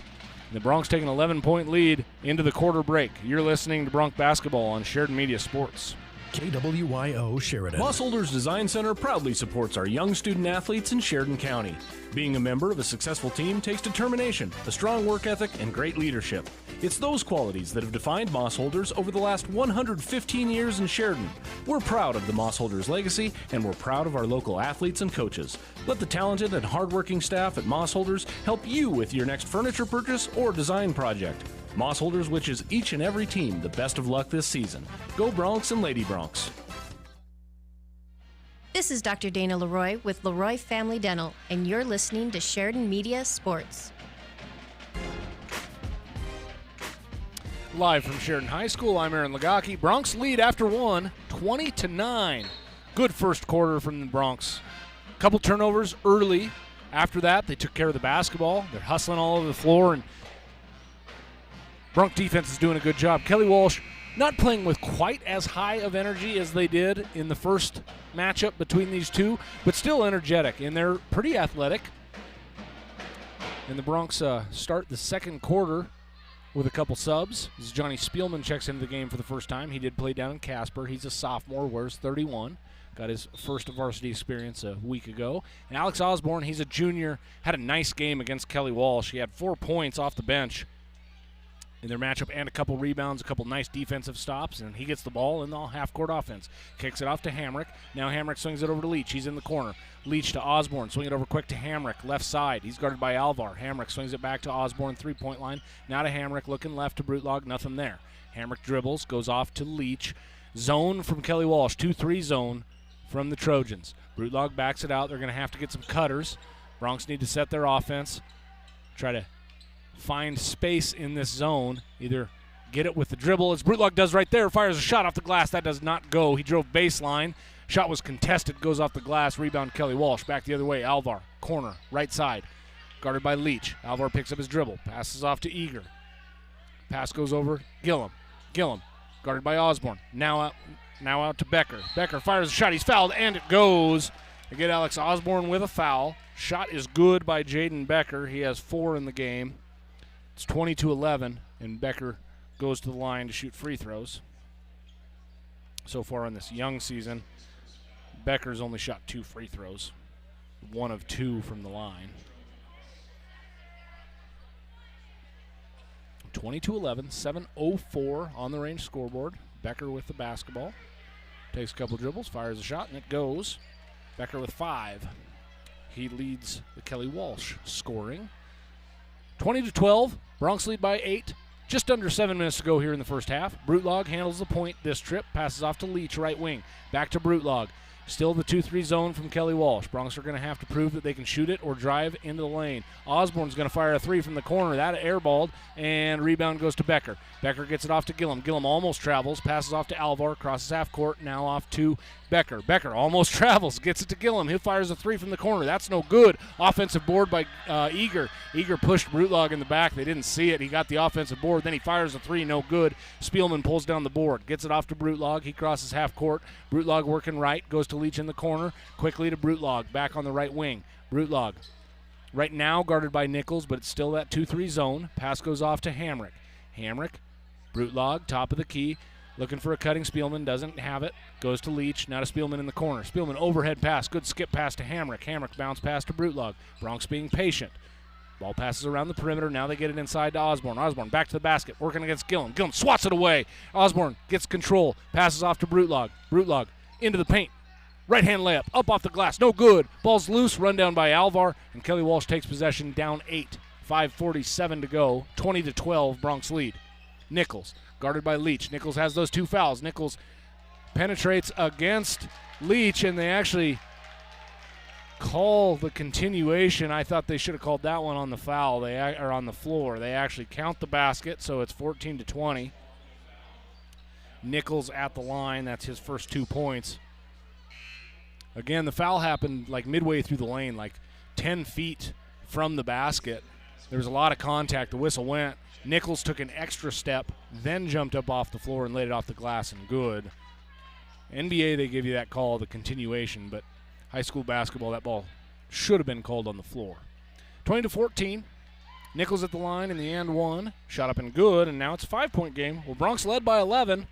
6 straight points from Kelly Walsh in the first 2.5 minutes of the second quarter. And Kelly Walsh is going to stay in this zone. Bateson with it. Looks for an oop to Haswell. Haswell lays it up and in. Great pass from Connor Bateson. That's an assist. Beck Haswell has 4 points as he laid it up and in. They just set a screen along the baseline. Haswell went up there. Good pass from Bateson. Shot up by Alvar. Real quick. No good. He got to the paint. Laid it up. Doesn't go. Minor pulls down the rebound. Gets it off to Bateson. Crosses half court. Off to Minor. Back to Bateson. Broncs work against this 2-3 zone. 22-15. 7-point lead. Bateson top of the key. Over to Brutlog, left side. Now bounce pass to Hamrick in the corner. Kicks it back to Brutlog. on the wing, deep wing, 28 feet from the hoop. Now to Minor, right wing. Minor looking inside for Haswell, can't get it to him. One dribble, kicks it over to Hamrick. Swing it to the corner, Brutlog looking inside for Haswell, nothing there. Hamrick with it, skip pass over to Minor. Minor catches it above his head, gets it to Bateson. Bateson drives baseline, nice bounce pass underneath to Haswell, lay it up and in. Second assist in a row for Connor Bateson.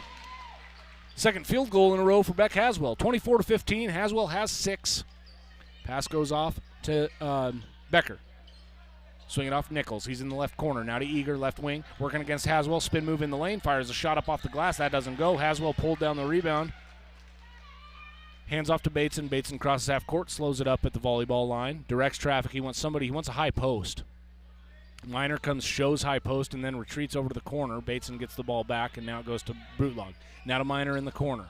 Minor, left-hand dribble along the sideline. Kick it up, Brutlog. Looking inside for Haswell. Bateson cuts to the high post. Now they go Minor. Minor, double team, kind of a soft double team comes. Minor's able to get the ball to Brutlog. Nice pass inside by Brutlog. Haswell lay it up and in. 6 straight points for the junior Beck. This time the assist comes at the hands of the sophomore Brutlog. 26-15, Bronx lead is back to 11. Nichols with it. Bronx switch. Nichols gets past Hamrick. Left-hand layup. Actually, right-hand layup. He went up and under and laid it in. Nichols, a nice little take. 5 points for Nichols, the senior. Bateson, top of the key. Again, he points to the elbow, wants somebody there. Minor gets there and then retreats to the corner. Brutlog has the basketball and chucked it out of bounds. Chucked it into the band. Little bounce pass that went right to the band. He was thinking Haswell was going to pop out a little bit. Instead, Haswell stayed on the low block. He had post position and turnover by the Bronx. 9-point lead, 26-17. And Alvar jogs it across half court. Bronx show man. Played primarily man in this first half, where Kelly Walsh has switched it up and shown mainly 2-3 zone, and now Minor gets a steal. 2-on-2. Minor runs the floor. Left-hand side, shot up, and he's fouled. Gets fouled by Becker. Minor back at the line with 12 points in the game and a chance to add 2 more. Well, early in the season, I've been excellent at the broadcaster jinx. I talk about how anybody shoots or shoots free throws, and sure enough, they go at best 1 for 2 from the line. Minor, so far, has been a really good free throw shooter, and he's 4 for 4 today. Second one up, or first one up, and it goes. He has 13. 5 for 5 from the free throw line. Bronx lead is back to 10. 3:06 on the range scoreboard. Bateson, Breck Reed, Beck Haswell, Braden Brutlog, and Nate Minor on the floor for the Bronx. Minor's second free throw attempt up, and it's hard off the glass, and sure enough, I talk about his free throw shooting, and he goes 1 for 2. Rebound Alvar. He crosses half court, guarded by Bateson. Alvar, kick it off to Nichols. Now up top, Roden. Roden hounded by Bateson. Bateson pokes it away. Roden runs it back down. Roden then throws it away. Double team came by Minor. Minor gets credit for the steal. I think Bateson got a finger on it, and Minor ran it down. Pass goes to Reed in the corner. Now to Minor. Back out to Bateson, and Bateson sets up the offense. Top of the key. Zone defense from Kelly Walsh. Actually, they're trying to switch to man, and they don't know what they're doing. See if the Bronx can capitalize. They get it to Bateson, and Bateson wants to back it out and assess what the defense is doing, and now they're back into a true 2-3. They just had a mix-up between who they wanted on the bottom and who they wanted on the top of that zone. Bronx can't capitalize. They get it to Brutlog. He drives baseline, kicks it to Bateson. Over to Minor, now to Reed. Reed will take his first shot of the game, and it does not go. Rebound cleared out by Kelly Walsh. It's Becker with it. He passes up the right side to Atnip. Atnip back to Becker, guarded by Haswell. 27-17. 2 minutes to go in the first half. Becker fires a quick 3 over Haswell. Missed everything out of bounds. Student section liked that Kelly Walsh missed everything. We get a little eruption from the students there along the baseline. Quick substitution for Kelly Walsh, and it's Bateson, Minor, Reed, Brutlog, and Haswell on the floor. 27-17, 10-point lead.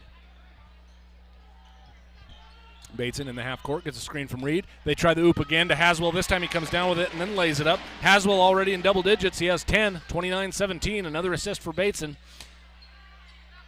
Nichols crosses half court, goes off to Bollinger. Kicks it out Atnip. Thought about the 3, guarded by Minor. Tries to drive. Minor cuts him off along the baseline. Atnip fires a hard turnaround jumper from the baseline, and Bateson clears the rebound. Bateson across half court, volleyball line, top of the key. Breck Reed. Skip pass into the stands. Reed just fired it. Nate Minor stands, 6'2", and Breck Reed threw that about 10.5 feet tall. Minor jumped and couldn't even get a hand on the basketball. It went into the stands over by some former Bronc basketball players. The older brother of Ty Leach sitting over there, Cole Leach. Bollinger inbounds the ball, and Kelly Walsh starts the offense. Carter Alvar working against Reed. Alvar to the elbow, kicks it off on the wing. That's Becker. Becker guarded by Reed. Becker passes it off to Eager. Now up to Bollinger. Bollinger got the technical in the first quarter. He fires a deep three and missed everything. Not close. Holy cow. And the student section loves that. But Bollinger trying to atone for that technical foul in the first quarter and did the opposite. 29-17, Bronx lead, 1:03 to go here in the first half.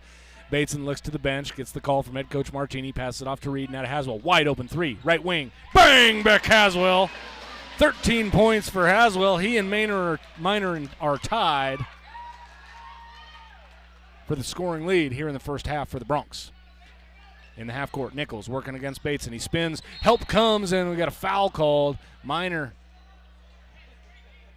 came over on what I thought looked like pretty good help, but there was some contact. There's some contact, and Nichols fell to the floor, and ultimately him falling to the floor is what got the whistle, and Minor picks up his second foul, and he'll likely sit on the bench for the last 39.3 seconds of the half with 2 fouls. You don't want your leading scorer having 3 fouls heading into the second half. So a couple substitutions as Johnny Spielman checks in. Bollinger's pushing off on Spielman. Spielman's pushing back a little bit. Just some jockeying, nothing dirty. But Bollinger's got to be careful. He already got a technical, right? Already got a technical in the game, and inbound pass goes to Bollinger. They pass it off Eager. Eager into the paint, splits 3 Bronc defenders, knocks over Bateson, fires a shot and good. Eager, his first points in the game. 32-19, Bronc lead is 13. 25 seconds on the range scoreboard. Bateson looks back to head coach Martini. They're going to hold for the last shot, it looks like. And Kelly Walsh switches out of their 2-3 into man. Pass goes right wing Reed. Now to Leach. Swing it over to Haswell. Inside Spielman. Spielman back to the basket. He fires a shot. Swatted away by Bollinger. Spielman runs it down along the baseline. Gets it to Bateson. He fires a 3. Left wing. That goes! Connor Bateson with a hand in his face. Knocks it down. He has 4. And with 1.9 seconds to go, Kelly Walsh maybe gets a shot off. It's going to have to be a full court shot based on the inbound pass. Shot is up, and it does not go. The Bronx lead by 16. 35-19 is the score. Nice first half by the Bronx. Good team basketball, passing the ball around, getting a lot of people involved on the offensive end. The scoring is heavy in the favor of Minor and Haswell, but a lot of guys touching the ball, a lot of guys making things happen. Just a nice offensive half by the Bronx, and we're going to be joined by head coach Ryan Sullivan here at halftime. So we'll take a quick break and come back with head coach Ryan Sullivan. Bronx lead 35-19 at half. You're listening to Bronc Basketball on 1410 KWYO and 106.9 FM. KWYO Sheridan. Hello, this is David Hubert at First Bank of Wyoming. We believe in building lasting relationships with our customers. We value the people in our communities and strive to make sure they have the resources they need to be financially successful. Our experienced staff is committed to providing each of our customers with a personalized banking experience to fit their individual needs. From applying for a loan or helping with your account needs, we're here to help. Stop by and see us at our new location, 460 East Brundage Lane, First Bank of Wyoming, division of Glacier Bank, member FDIC. Today's world moves fast. Take your banking with you. At Campco Federal Credit Union, banking is easier than ever. Our mobile banking app allows you to check balances, make transfers, and remotely deposit checks. With Remote Deposit, you don't have to mail your checks or brave the roads to deposit them. Our user-friendly app gives step-by-step instructions for remote deposit. From your phone to your account, we provide our members with an easily accessible banking experience. Just download our mobile banking app. Campco Federal Credit Union, NCUA, and Equal Housing Lender. The McRib is back at McDonald's. That legendary sandwich you've been craving. Tender, boneless, pork dipped in a tangy barbecue sauce, topped with slivered onions and dill pickles, all in a toasted home-style bun. I can taste it now. Smoky, sweet, savory goodness. It's been calling my name all year long. Order it now in the McDonald's app so it'll be ready when you pull up. The McRib, it's back for a limited time at your locally owned McDonald's restaurants in Sheridan, Buffalo, and Gillette. There's no better time. This is Dr. Michelle Meehan, and you're listening to Sheridan Media Sports.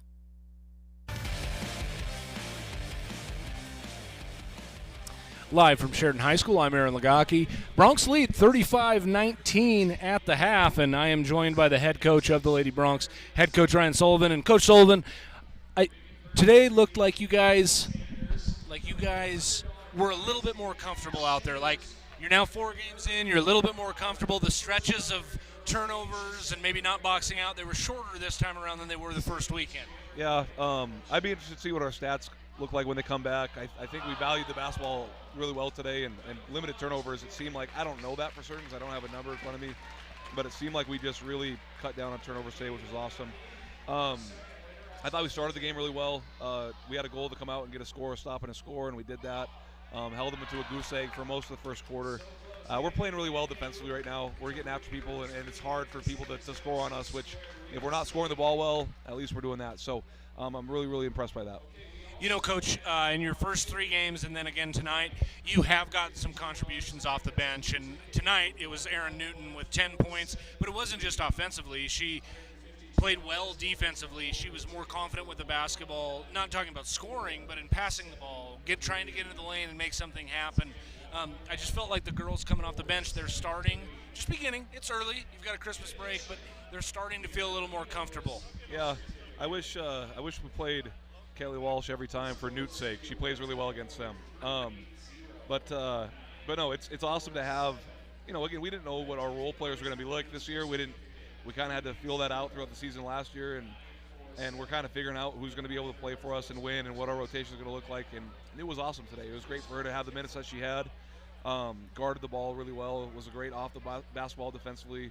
She's an athletic girl that can go board for us too, and if she scores for us, that's a bonus. So great contribution for sure. Yeah, and then just a couple more individuals. I thought Ella looked more comfortable again tonight. She played better. She started the offense more and then took her opportunities when it came to her. And then, of course, Mesa played really well except for the free throw line. I made that little joke that she's an excellent free throw shooter, and she shot about 50% tonight. But those two, I thought, really set the tone tonight for your team. And then everybody else just kind of filled in. And it's got to be nice to get a couple contributions from a couple different girls, and then you have Newton coming off the bench.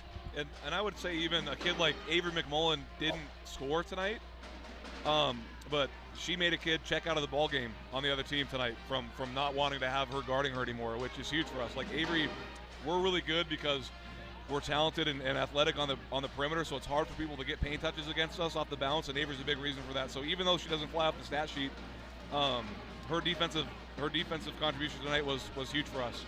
Well, and Coach, I'll get you out of here. We always appreciate your time. But so a little bit different thing than you've had to deal with yet this season. You've got a quick turnaround now. You play, you've got to get on a bus and go. I know you played 3 games last weekend, but a little bit different. You're going into semi-hostile territory. You dominated the game in the second half defensively. Is that what you're looking for again tomorrow? We just want to get into Christmas break, having earned our way into Christmas break. We don't want to just coast into it. Our goal isn't to beat Natrona tomorrow. It's to get prepared for our regional schedule. And if we do those things, whatever it is, the outcome is, I'll be happy with it. So that's our plan. That's what we're trying to look for tomorrow. And I trust the girls will get off the bus and play well tomorrow.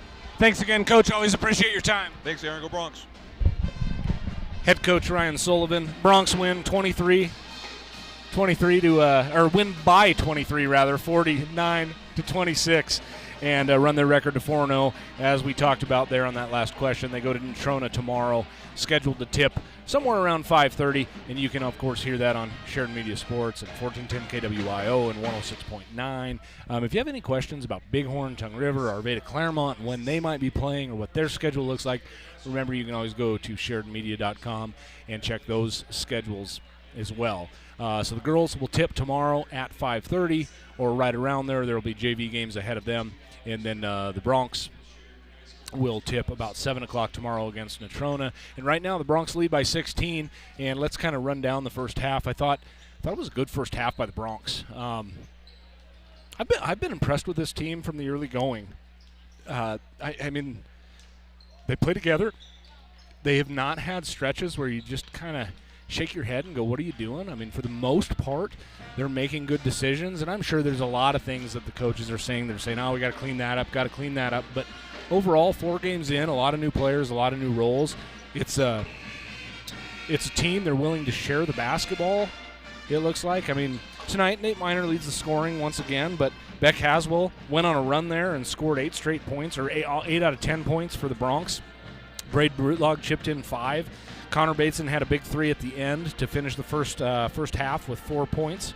And Nate Miner with 13 and perfect from the 5 of 6 from the free throw line in the first half. But, you know, if the Broncs can play like this, they're going to be very competitive. And, of course, you know, we anticipated that the Broncs would compete this season.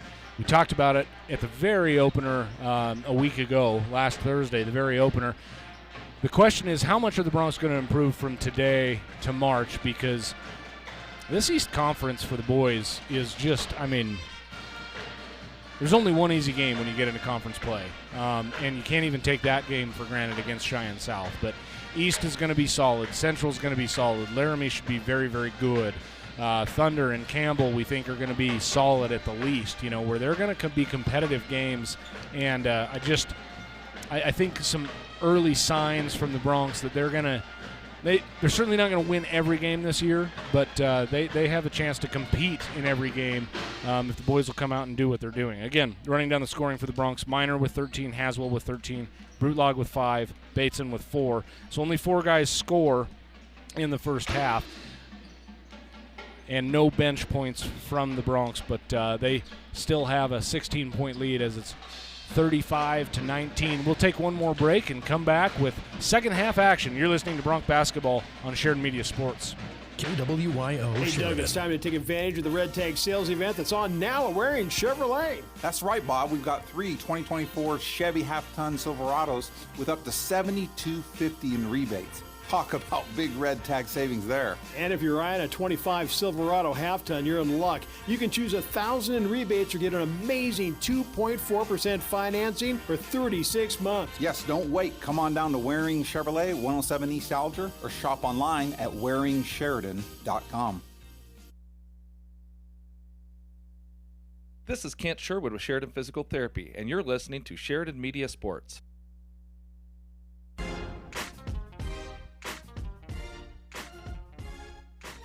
Live from Sheridan High School, I'm Aaron Lagaki. The Broncs lead 35-19. We are almost ready for second half action. Kelly Walsh had no players score in double digits. They only had 19 points in the first half. They had 5 from Jack Nichols. They had 2 from Mason Eager. They had 5 from Jaden Becker. They had a 3-pointer from Carter Alvar. And they got 4 points off the bench from Jonah Bollinger. Just 19 points in the game for the Trojans. And they're just – everything is difficult right now for the Trojans on their offensive end. And credit the Broncs. Their defensive pressure is good, and their help has been good. The Broncs have been burned a couple times out there on the perimeter. As I said, Kelly Walsh is – they're an athletic team. I mean, they've got some good athletes on the court. They're not slow. And a couple times Sheridan's been burned, and help side comes in, is able to tip a ball or make a guy reverse pivot and kick it back out on the perimeter and reset the offense. I think, you've got to be very pleased with the defensive effort. And maybe most importantly, the Broncs did a really good job on the boards in the first half. Very few offensive rebounds for Kelly Walsh. Kelly Walsh starts the second half with the basketball, down 16. It's Bateson, Haswell, Hamrick, Brutlog, and Miner on the floor for the Broncs. Nichols with it, top of the key. Switch comes, and pass goes off to Alvar. He's guarded by Miner. Alvar kicks it off to Eager, actually Becker, and Becker throws it away. Haswell stepped in the lane, stole the pass from Becker, and Haswell lays it up, and it rolls around the rim. Haswell almost missed that layup, but now he now leads the Broncs with 15 points in the game, 37-19. 7.5 to go. Alvar up near right wing, working back to the top of the key. He's hounded by Miner. Alvar gets a step on him, works into the paint, fires a floater. That doesn't go. Gillum fights for the rebound, does run it down over Brutlog, and then passes off to Becker. Swings it over to Nichols. Thought about the deep NBA 3. Drives into the paint now, and a little dump-off pass to Gillum. Gets to the elbow. Slowed up by Brutlog, passes off to Alvar. Alvar gets a step on Minor, kicks it to the corner. Three-pointer fired off the side of the backboard, and the rebound is hauled in by Minor. Off to Bateson across half court. To the right side, Tanner Hamrick, wide open three. First good look he's had, and he buried it. Tanner Hamrick, his first point in the game. Hamrick hasn't had any open looks, and that one was open, and he nailed it, took advantage of it. 40-19. Alvar gets past Minor, into the paint, reverse layup, no good. Minor another rebound. He's done a good job on the boards this game. To Bateson, now to Hamrick, open three, right side, same spot. Bang! Tanner Hamrick. 43-19. Bronx with a quick 8 points. Nichols across half court quickly. Oh, good pass underneath. Nice assist from Becker as he got it off to Nichols. Nichols laid it up and in. Somebody for the Bronx didn't step in. Pass goes off from Brutlog to Hamrick. Hamrick barely can handle it. Then he gets run over on the sideline right in front of the Bronx bench. They pat each other on the back. Nothing dirty there. Just going for a steal was Mason Eager, and he just ran right over Tanner Hamrick. Just Eager's first foul in the game. 43-21. Bronx start on an 8-2 run. 6:13 to go on the range scoreboard. We're in the third period. Bronx looking to extend this lead and run their record to 4-0 here in the early season. Bateson works right. Little bounce pass off to Brutlog. He's on the right wing. Gets a screen from Minor. Pick and roll. Brutlog keeps it. Left-hand layup. Oh, he shot it too hard. He knew he should have made that one. Missed it. Rebound, Nichols. Nichols quickly up the floor. Spin move. Bateson gets hit in the chin. It's going to be a blocking foul on Bateson, and they're going to call it on the floor. Bateson doesn't like the call. He comes over to Coach Martini, says something to the official. Didn't like the call. I thought it was good. His feet are still moving. Nichols wasn't out of control. It was a nice little spin move. Laid it up and in, but the foul was called on the floor. Nichols shot up, and it goes. We actually award him the basket, so 10 points for Nichols, and now it's 43-24. Actually did count the basket. One official pointed to the floor. The other official pointed like count it. So 3-point play for Nichols, and now the Bronx have it in the half court. It's Brutlog. He's hounded by Becker. Brutlog works right. Now to Minor. Haswell. Skip pass over to Hamrick. Left wing. Now to the corner. Brutlog. Sophomore kicks it up to the junior. Hamrick. Swing it over Haswell. Now to Brutlog. Left wing. Looking for a cutting Minor. Nice little bounce pass. Minor off the glass and good. Nice pass from Braden Brutlog. Led Minor perfectly. And then Minor with a tough shot. Shows good touch off the glass. Puts it up and in, and it's 45-24. Bronx lead 21. Brutlog playing defense on Gillum. Pass it over Alvar. He'll fire a three. Miss everything. Becker with a rebound. Oh, nice pass to Eager, who was cutting in, and Eager lays it up and in. Well, that's the second breakdown defensively for the Bronx. They've given up a couple easy ones. Bateson tries to force a pass down to Minor. It's kicked out of bounds by Nichols. Even if it hadn't gone out of bounds, play would have been stopped. Anytime you kick the basketball intentionally in basketball, it's a stoppage of play, and the ball goes back to whoever made the pass. Minor inbounds, gets it off to Bateson. Bateson, guarded by Nichols, man-to-man from Kelly Walsh. They showed a lot of 2-3 in the second quarter. Back to man-to-man. Bateson, a little bounce pass to Haswell. Haswell looks right, passes right. Brutlog to the elbow, kick it off Hamrick. Quick pass over to Bateson. Bateson, a little handoff to Hamrick, working right. Double team comes, he kicks it to Bateson. Wide open three in the corner. Missed it long. Rebound, Kelly Walsh. Bounce pass up the right side to Alvar. Hamrick stops the transition. Nichols trails behind, fires a three. No good. Eager offensive rebound. And then the pass stolen away by Bateson. Bateson crosses half court. He does not have numbers. Good decision by the senior point guard. He kicks it off to Haswell. Haswell working against Nichols. Wants to back him down. Nichols just falls to the floor. It was a flop. No call. Haswell lays it up and in. He has 17. And I think we get a technical. He called a flop. Actually called a literal flop. I didn't know that a flop was a thing in basketball. I called it a flop, and it definitely was. Haswell didn't touch him very hard. There was a little bit of contact, and he flopped. I knew there was flopping in college and the NBA, like where a second flop awards a technical, but so official Greg Carroll runs over, lets the scorer table know that there is a flopping call on Jake Nichols, and so the second one of those that occurs in the game, I believe, leads to a technical foul. I'll have to check the rule book that I don't have up here with me. Pass goes off to Atnip in the half court. Now down low Bollinger. He's guarded by Haswell. Nice little bounce pass to Nichols. Nichols fires a shot. We've got a foul, and they're going to get a block against Tanner Hamrick. He doesn't like the call. Doesn't say anything. Tried to take the charge underneath the hoop. You know, in high school basketball, most courts don't have the little arc painted on the floor. The student section doesn't like it. The band doesn't like it. But Nichols is at the line to shoot free throws. Shot up, and it goes. 11 points for Nichols. He's a senior. He leads all Kelly Walsh scorers. He has 6 of the 8 points for Kelly Walsh here in the second half. 47-27. Bronc lead is 20. Under 4 minutes to go here in the third quarter. Coach Martini's talking to the official right now about the block call. And Nichols hits both free throws. He has 12. Leads all Kelly Walsh scorers, and it's a 19-point game. Bateson, crosses half court, stops at the volleyball line, directs traffic, kicks it right to Hamrick. He's on the wing. Hamrick looking in, nothing there, goes to Bateson, top of the key. Short pass over to Brutlog on the left wing. Brutlog, now to Miner, who comes around to the top of the key, kick it over to Bateson. Bateson looks for a cutting Haswell, not there, goes to Brutlog instead. Brutlog, nice into the paint, kicks it out to Haswell. Haswell, a couple dribbles, gets into the paint, past Atnip, and Haswell falls to the floor, throws up a shot. He's fouled. He was clipped by Atnip. Atnip doesn't like the call either, but definitely a blocking foul.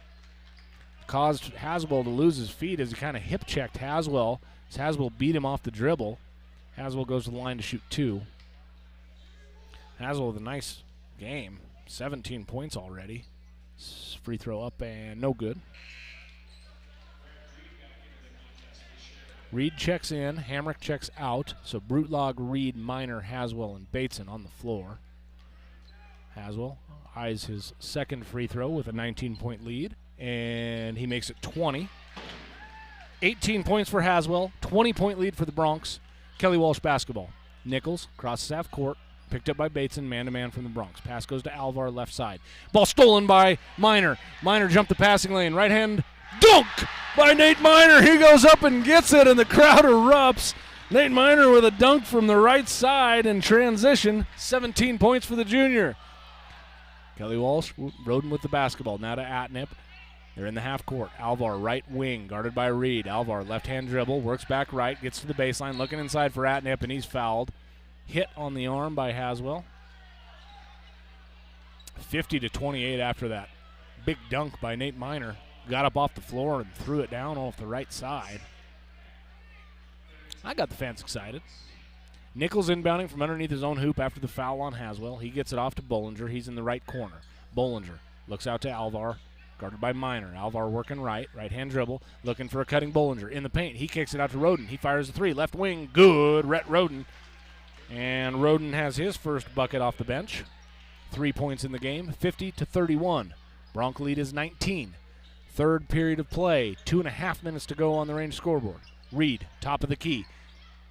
Jump stops in the lane, gets it to Brutlog. Floater, right-handed, no good. Brutlog's a lefty, tried a right-handed floater. Kissed it off the glass, but a little too hard. Touched the front iron and missed. Kelly Walsh basketball. Roden with it on the wing, looking down low for Bollinger, guarded by Haswell. Bollinger barrels into the lane, fires a shot, no good. Haswell pulls down another rebound, gets it off to Bateson. And with 2 minutes to go, the Broncs try to extend their lead to 21. Get it to Haswell. He's given baseline, lays it up, and we've got a charge call as Carter Alvar was sitting underneath the hoop, and then the official on the sideline comes in and talks to him, and they call a block. So the sideline official comes in and overrules the baseline official. Said he's too far under the hoop. Head coach Randy Roden kind of furrows his eyebrow but doesn't say much. And Haswell goes to the line to shoot 2. And I think, it could be you're not allowed to take a charge from underneath the hoop. You have to be a couple feet out of the hoop. Otherwise, you could just take charges all day on layups. And I think that's what the call was. I think that's why it was overruled as Haswell hits the first free throw. You've got to be like 3 feet out from the basket in order to take a charge. If you're just standing under the rim, under the net, you think about it, everybody's going to hit you as they come down on their layup, and you could get charges all day. So I believe that's why the sideline official came in. It's probably why he came over to Coach Martini and said that Tanner Hamrick's foul was a block, not a charge. Haswell's second free throw goes up off the front iron, no good. 51-31, Kelly Walsh basketball as they pull in the rebound. Nichols with it, guarded in the full court by Haswell. Nichols works right, then back left toward the middle of the court. Nichols off to Roden. He's on the right wing, guarded by Ty Leach, who just checked into the game. Leach, Haswell, Minor, Bateson, and Reed on the floor. Ball goes down low to Atnep. He's double-teamed by Minor, and 3 seconds on Atnep. He doesn't like the call. And another turnover by Kelly Walsh. Well, Sheridan's defense has done a good job. You know, they had a huge lead. Well, not a huge, but a big lead, 16 points at half. And their defense has come out and done a nice job here in the third quarter, for the most part, of not letting Kelly Walsh go on a big run. And then their offense, Sheridan's offense, of course, being able to score. Leach passes off to Minor in the half court. Minor off to Riley Friday, who's checked in for the first time. Off to Spielman. Spielman into the paint. Reverse pivots, gets it out to Leach, three-point line. Leach swings it over Minor. He'll fire a three over Atnip. That's too short. Off the front iron. Rebound by Eager. And Eager crosses half court. Right hand dribble. Working against Leach. Leach stops him at the elbow. Eager fires a wild shot, but he got pushed. And 2 shots for Eager. They actually get Reed on the reach in. Reed was help side on the perimeter on that right wing. Stepped in, tried to knock the ball away, and hit Eager on the arm. So Eager at the line, fires it up, and it does not go. Eager just 4 points in the game. He had 21. He led all Kelly Walsh scorers a week ago against Sheridan. Minor checks out, and into the game for the first time is Colton Patterson. He's a junior. Riley Friday's on the floor as well. He's a sophomore. First action tonight for those two. Shot up and good by Eager. He has 5 in the game, and it's 51-32 with 1:05 to go on the range scoreboard. Reed crosses half court, gets to the top of the key, keeps his dribble, tries to penetrate against Roden, gets it off to Spielman. Spielman into the paint, kicks it out to Leach. Leach, little pump fake, gets into the paint, fires a shot, and that's a charge. As Leach left his feet, Nichols took the charge. So Leach picks up a foul, and it's Kelly Walsh basketball with 52.1 seconds on the range scoreboard. 51-32 is your score. Nichols quickly across half court after the inbound. Gets it off to the right side road, and we've got something. I think it's the clock. Clock is still at 52.1, so they're going to have to run some time off the clock. They run it down. They do. Good catch by the sideline official, Greg Carroll, rather. 47.7 seconds on the clock now after they run 4 seconds off. And Kelly Walsh inbounds. Roden gets it off to Nichols. Nichols starts the offense guarded by Reed. Man-to-man from the Bronx. Pass goes over to Alvar, looking inside for Atnip. Instead, it's a skip pass over to the wide-open Roden, right wing. He can't make that. Friday rips down the rebound. Good rebound by the sophomore. Up to Reed. Reed crosses half court, left sideline. Looking inside for Patterson. Can't get it to him. Goes to Leach. Now to Reed. Now to Friday. Top of the key. Friday, ball over his head. Now dribbles left-handed. One dribble, kick it off to Spielman around the perimeter. Spielman dives into the paint, fires a left-hand shot, wild shot, trying to draw a foul. No call, and Nichols crosses half court. Down 19 for Kelly Walsh. He's stopped by Friday. Kick it out Eager. He'll fire a three. That's off the front iron. No good. Friday, another rebound. 7 seconds to go. Reed quickly across half court. Reed tries to barrel into the lane. Does so. Fires up a shot, and we're probably going to get a foul on the floor. Unless we get a push-off on Reed. I don't know what the signal. No, they do get Alvar. So that actually sends Breck Reed to the line. No, it doesn't. There's only 4 team fouls on Kelly Walsh. Sorry. He's shooting free throws at 5 fouls. Only 4. 2.3 seconds. Bronx will have to go quick once the ball's inbounded. They look for Friday. It's thrown out of bounds. And last touched by nobody. Was not touched by anybody, so Kelly Walsh, because it didn't touch anybody on the floor, the ball goes back to the spot that it was, which is on Sheridan's baseline, which means Kelly Walsh has 1.6 seconds to go 94 feet. To Alvar, he chucks up a three-quarter. That's over the backboard, no good. And we go to the fourth quarter with the Bronx leading 51-32. We'll come back with fourth quarter action. You're listening to Bronx Basketball on 1410 KWIO and 106.9 FM. KWIO Sheridan. Happy summer from EBIA Hearing and Sound. Have fun and please be mindful of everyday sounds that could damage your hearing. Try lowering your earbud volume, using plugs or muffs while mowing the lawn, and taking a break from the noise. Our team can provide comprehensive hearing evaluations, cutting-edge hearing aid solutions, custom hearing protection, and more. Audiologist Dr. Addison Dempsey and hearing aid specialist J.T. Kraft are now taking new patients. Call today. EBIA Hearing, 674-8920. That's 674-8920. Hi, this is Brent Wolf with Sheridan Motors, and you're listening to Sheridan Media Sports.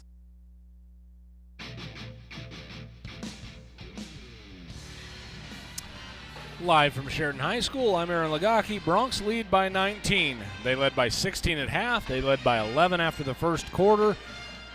They jumped out to an early 8-0 lead, and so the Broncs have led the entire way. Kelly Walsh cut it to 5 at one point, but Broncs trying to take this thing coast to coast with 1 quarter left to play and the score 51-32. It's Hamrick, Brutlog, Haswell, Bateson, and Miner on the floor to start the fourth quarter for the Broncs. Nichols, Eager, Gillum, Alvar, and Becker on the floor for Kelly Walsh. Inbound pass goes to Brutlog. He dribbles from the left wing into the paint. Fires up a shot. He's fouled by Alvar, and Brutlog goes to the line to shoot 2. Well, Brutlog had 22 points down in Kelly Walsh when these two played each other a week ago. Has 5 here tonight. All came in the first half. Has a chance to add to his scoring from the charity stripe. Left-hander dribbles twice. Shot up and off the front iron. Off the glass and down. Brutlog was 6 in the game. 52-32. It's an even 20-point lead for the Broncs. Brutlog, same routine. 2 dribbles. Shot up and goes. Good touch from the sophomore. He has 7 in the game, and it's 53-32. Alvar brings it across half court for Kelly Walsh. He gets past Miner, down in the paint, fires a shot over Haswell, and good. Boy, just step late. Miner let him go, kind of a little Olay defense, and Haswell was late on the help, and the layup is up and good. Easy 2 points for Nichols. So he had 14, and then Haswell throws it away on the other end. Alvar comes up with it. Alvar passes over to Eager. He fires a shot, no good. Good box out by Brutlog, and he pulls down the rebound. 19-point lead for the Broncs. Up to Hamrick. Hamrick, right wing. Now to Miner. Wide open 3. Top of the key. He steps into it. Bang! Nate Miner. 20 points for the junior. He and Haswell each with 20 here tonight. 56-34. Gillum with it. Guarded by Miner. Gillum gets down the low block. Little spin move. Shot up over Miner. Doesn't go. Brutlog's second straight rebound on the defensive end. Hands off to Bateson. Quickly up the sideline to Tanner Hamrick. Passes it back to Bateson. Bateson looking inside for Haswell. They were kind of pinching on Haswell. He couldn't make the pass, so he goes to Miner instead. Miner near the volleyball line. Left-hand dribble. Little bounce pass off to Hamrick. To Brutlog. Swing it over right side to Haswell. Haswell tries to get baseline. Throws a little bounce pass. Knocked out of bounds by Nichols. And Broncs maintain possession of a baseline out of bounds play with Bateson inbounding. 56-34. It's a 22-point lead. Lady Broncs won by 23 about an hour ago. Bateson. Inbound pass goes to Hamrick. Open 3. Right side. That's no good. He'd hit 2 from there earlier in the game. Miner with the offensive board and a little fadeaway shot goes. My goodness, Nate Miner. Another efficient scoring night. 22. Missed his first 2 shots of the game and seems like he hasn't missed a shot since. 58-34. Broncs with the lead. Becker passes down low to his teammate who knocks it out of bounds. Actually, Brutlog knocked it out of bounds, but Mason Eager gets fouled by Brutlog. So not only does it go out of bounds on the Broncs, they also call Brutlog for the foul. So first team foul of the quarter against the Broncs. First foul on Brutlog of the game.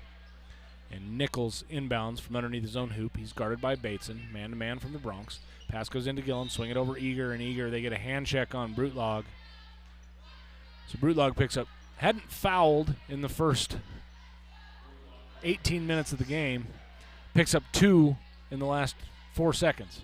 Inbound pass goes to Gillum, but it's thrown too high. Miner runs it down. That's a steal. Pass goes off to Brutlog. Brutlog right corner, kick it out to Haswell. Haswell looks over to head coach Martini. Now they swing it to Bateson, now to Hamrick. They get in their offense. Pass goes back to Haswell, who cut through to the low left corner. Brutlog, Miner, Bateson.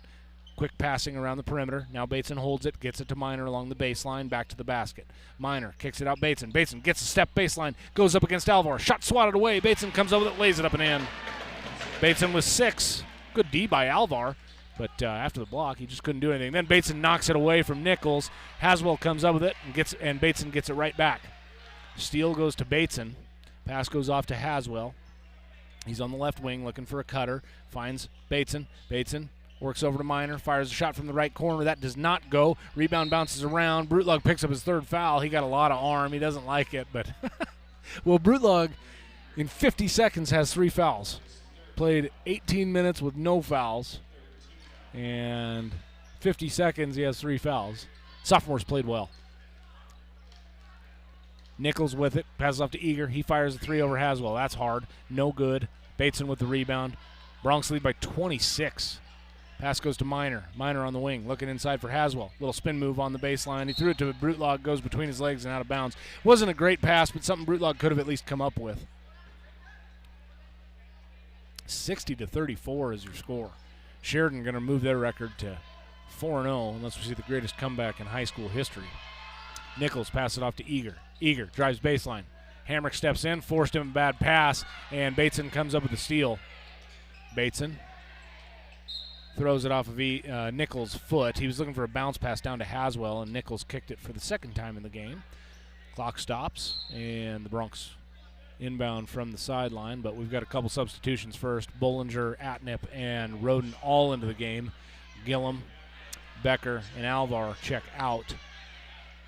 Still Sheridan basketball. Minor, Bateson, Haswell, Brutlog, and Hamrick on the floor for the Bronx. 4:53 to go on the range scoreboard. Clock starts when it hits Bateson's hands, and Bateson works from the volleyball line. Passes left to Hamrick. Zone defense from Kelly Walsh. It's that 2-3 again. Pass goes to Bateson. Nice little dump pass to Haswell, and the shot's blocked out of bounds by Atnip. Haswell had a little double team come. He didn't see Atnip come from behind. Haswell went up for the shot, and Atnip tipped it out of bounds. Atnip's got a couple inches on Haswell, maybe 2. Bateson inbounding. Oh, Kelly Walsh just broke down. The pass goes right to Minor. Minor lays it up and in. Somebody missed an assignment, and I don't know why you leave a guy with 22 points on the floor open 4 feet from the rim, but they did, and the Bronx lead by 28. Roden, entry pass down low, knocked away by Haswell and out of bounds. Yeah, I mean, you probably ought to know where number 24 is on the floor for the Bronx. I mean, Bateson just quick assist from the baseline. He just passed it right off to Minor, and Minor a little 2-foot jump shot, laid it up and in. Substitutions for the Bronx. Hamrick, Minor, Spielman, Haswell, and Reed on the floor for Sheridan. 62-34. 4.5 minutes to go in the game. It's Kelly Walsh basketball in the half court. Nichols with it, guarded by Reed. He works up toward the free throw line. Step back three instead, top of the key. That goes off the back iron, bounces off the front iron, and Minor pulls down another rebound. He's done a good job on the glass today. Pass goes off to Hamrick. Now to Reed. Swing it over Minor. Good quick pass to Spielman. Wide open three, right corner. That's long, no good. Rebound to Kelly Walsh. Nichols with it. Reed trying to stop him in transition. Nichols gets to the baseline, kicks it off to the corner. Becker fires a three and hits it. Jaden Becker has 8 points in the game, and it's 62-37. Bronx lead is 25. Reed with it in the half court. 3:41 to go. Reed backs it off toward the volleyball line. Kelly Walsh showing zone, and I think Coach Martini says, let's set the offense against the zone. Let's get a high post. Minor runs up the high post, and Reed runs the point. Passes off to Spielman. Spielman right wing looking for Haswell. Haswell kicks it off to Minor. Minor thought about the three. Now he looks inside for Haswell. Doesn't have him. Minor then dribbles into a double team. Ball's knocked loose. Spielman comes up with it, and we got a whistle. Coach Martini wanted a timeout. Didn't like what he saw from the offense in that set, and it's only a 30-second timeout, so we're going to have to leave it here. 62-37, Bronx lead. It's a 25-point lead. Bronx have opened it up, and, well, very much unlike the first game that we saw between these two just a week ago when the Bronx, it took 2 free throws from Beck Haswell to win the game with 0.3 seconds on the clock. Bronx were down 1. Haswell hit them both to give the Bronx a 1-point lead, and Kelly Walsh couldn't do anything offensively with 0.3 seconds on the clock. So Coach Martini breaks his huddle. Bronx are on the floor. Riley Friday has checked into the game. Had a couple rebounds in his first action on the floor. Reed inbounding. Ball over his head. Gets it to Haswell along the baseline right side. Haswell works past Atnip. Gets to the low block. Little pump fake, and he's hammered. And again, Kelly Walsh's palms go to the sky, but there's a lot of contact. I mean, I don't know how you argue about these fouls. I think if you listened last year, you know I'm pretty fair. And, I mean, there's no – I mean, you might get ball, but you're also getting an awful lot of forearm. Shot up by Haswell. It's good, and Beck's had himself a career night with 21 points in the game. 63-37 is the score. 3:11 on the range scoreboard. Hamrick gets subbed out as Leach is back into the game. Second free throw from Haswell, no good, off the back iron. Atnip pulls down the rebound, kicks it off to Nichols, and Nichols quickly across half court. Bronx show man. Nichols looks left, now looking right. Nobody on the back door. Passes off to Atnip. Atnip hands off to Nichols. He'll fire a three, and that's no good. Off the back iron. Atnip, good offensive rebound from number 13. He fires up the shot. Can't get the putback to go. Friday with his third rebound in the game, and it goes off to Leach. Leach fires a pass, and for the third time in the game, Jack Nichols has kicked the ball. Whistle blows. It's a dead ball. As I said, anytime the ball's intentionally kicked, stops the clock, and the ball needs to be inbounded. Osborne, Reed, Leach, Friday, and Spielman on the floor. So no starters on the floor for the Bronx. They're working against a 2-3 zone in a 63-37 game. Reed has it, top of the key, and Reed gets the ball passed off the top of his head. He looked left. He had passed the ball off to Osborne. Osborne passed it back, and Reed wasn't looking, but they run it down, and the Bronx reset their offense. Leach with it on the right side. Now to Osborne. Osborne left-hand dribble. Picks up his dribble, goes to Spielman. Spielman fires a shot from the baseline. That's hard, no good. Rebound goes to Roden, off to Eager. Eager crosses half court. He's picked up by Friday at the top of the key. Eager picks up his dribble, looking inside. Oh, nice little roll by Atnip, but he can't do anything with it. Good help from the Bronx. And then Eager just lost the ball. Nichols runs it down. 2 minutes to go. Nichols dives into the paint, fires a wild shot, and we've got a blocking foul. It goes against Breck Reed. Again, he's pretty far under the basket. I mean, he was definitely set. There's no question about it. Breck Reed was set on that one. He was not moving at all when he took the contact from Nichols, but I mean, he's pretty close to under the basket. You've got to get out from the basket a little bit. I mean, the officials have been consistent on this today. Shot up from Nichols. He's been good at the free throw line, and once again, the broadcaster jinx. Nichols has 12 points in the game, and Colton Phillip into the game for the first time. He wears 21. He's a sophomore. So you've got a couple sophomores, and Spielman and Phillip and Friday, a few sophomores. Friday, Spielman, and Phillip on the floor. You've got Osborne, a junior, and Leach, a senior, on the floor for the Bronx with 2 minutes to go. Second free throw is good. 13 points for Jack Nichols, and Phillip runs the point, kicks it off to Leach. Open three, right side, and that's swatted by Bollinger out of bounds. Well, Leach set up for the three, and Bollinger came over and volleyball spiked it into the stands. Osborne, inbound pass to Phillip. Phillip stops at the three-point line, gets it to Friday. Friday turns around, passes to Leach, now to Phillip. Phillip, one dribble, step back three, right corner. The crowd wants him to hit it. He does not. Rebound, Kelly Walsh. Pass up to Bollinger. Osborne gives chase, tries to block the shot, and he fouls Bollinger. Bollinger goes to the line to shoot two. 63-38. We've had a dearth of scoring in the last 55 seconds. A little bit longer than that, actually, minute and a half.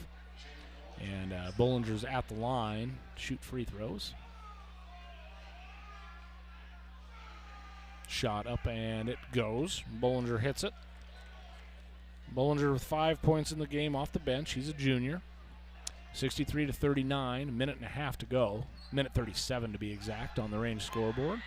Bollinger, both free throws are good on that trip, and it's 63-40. 23-point lead for the Bronx. That's what the Lady Bronx won by earlier tonight. Pass goes off to Osborne, back to Phillip, over to Leach. Fakes a three, goes to Friday, down on the low post. Kick it out, Leach. He fires a three, right corner. That's good, Ty Leach. First points off the bench for the senior tonight. 66-40.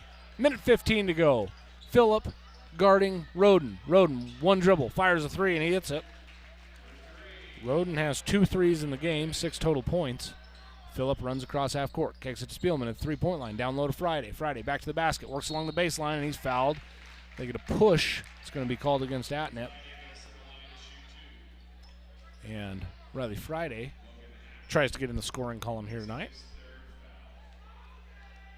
Colton Patterson runs over the scorer's table. He's going to check in after this first free throw. Friday's free throw is up, and it does not go.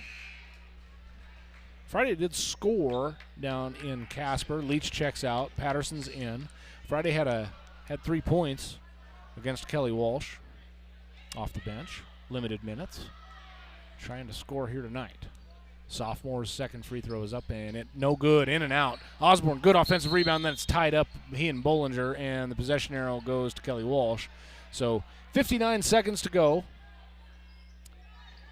It'll be Kelly Walsh basketball. 59 seconds and a 23-point win. Well, 23-point lead, rather, by the Broncs. 66-43.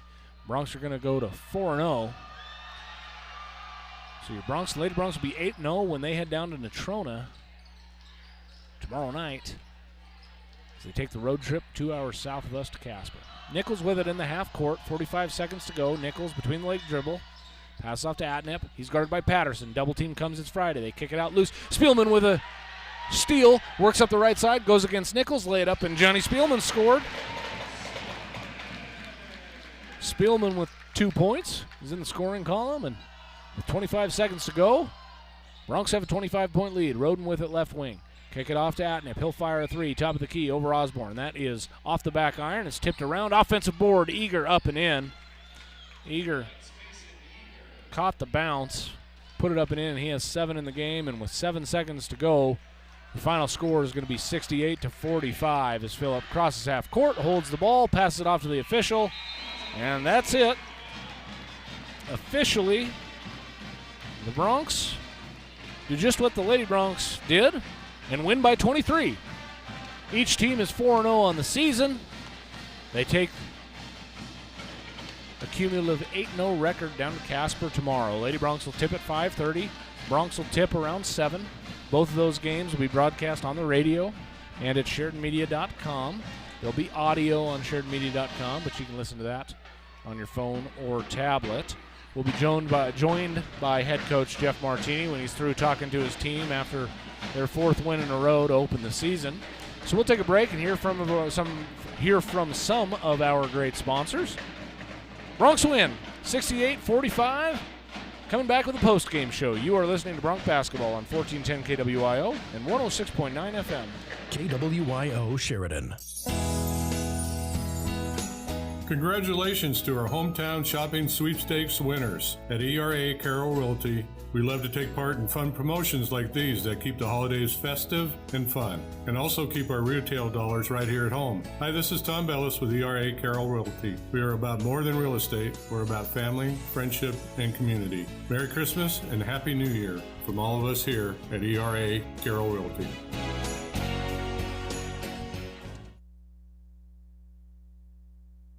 Make 2025 the year you try something new. Sheridan College's community interest classes are perfect for jumpstarting your New Year's resolutions and a new hobby. Explore topics like artificial intelligence, fly fishing, seed starting, and more. Want to learn marketing or sketch architecture? Classes start January 21st and registration is open now. Visit sheridan.edu/community to sign up or call 675-0115. Make this your year of learning with Sheridan College. If you have employees coming to stay for an extended time in Sheridan, make them feel at home with a room at the Candlewood Suites. These extended stay rooms feature fully equipped kitchens, including a microwave, full-sized refrigerator, dishwasher, stovetop, even pots and pans, and free guest laundry. Did I mention the outstanding view of the Bighorns? Book your reservation with the Candlewood Suites and relax knowing they'll have more than just a room. They'll feel right at home. Call 307-675-2100. Are you wanting to start a business, make some home improvements, or have your eye on a new RV or vehicle? Security State Bank is a locally owned and operated bank that is small enough to listen, yet big enough to help. Security State Bank can help qualified applicants achieve these goals with competitive interest rates and quick in-house decisions. Stop by Security State Bank in Sheridan, Gillette, Worland, Graybull, or Basin and find out more online at ssbwyo.bank. Security State Bank, NMLS 401472, Equal Housing Lender. Start your New Year's resolutions with the Sheridan Rec District's 9th Annual Resolution 5K Run, Saturday, January 4th. The race kicks off at 10 a.m. and starts and finishes at the Sheridan Recreation District office at Thornrider Park. Pre-register online for $10 at SheridanRecreation.com or register on race day for $15 beginning at 9:30 at the Rec District office. There will be a post-race prize raffle where you can win gifts from Pure Energy Fitness. If you have questions, call 674-6421 or go to SheridanRecreation.com.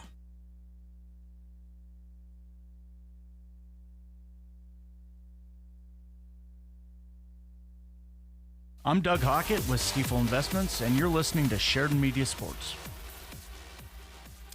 Live from Sheridan High School, I'm Aaron Lagaki. The Broncs have just defeated the Kelly Walsh Trojans by a final score of 68-45. They win by 23 points.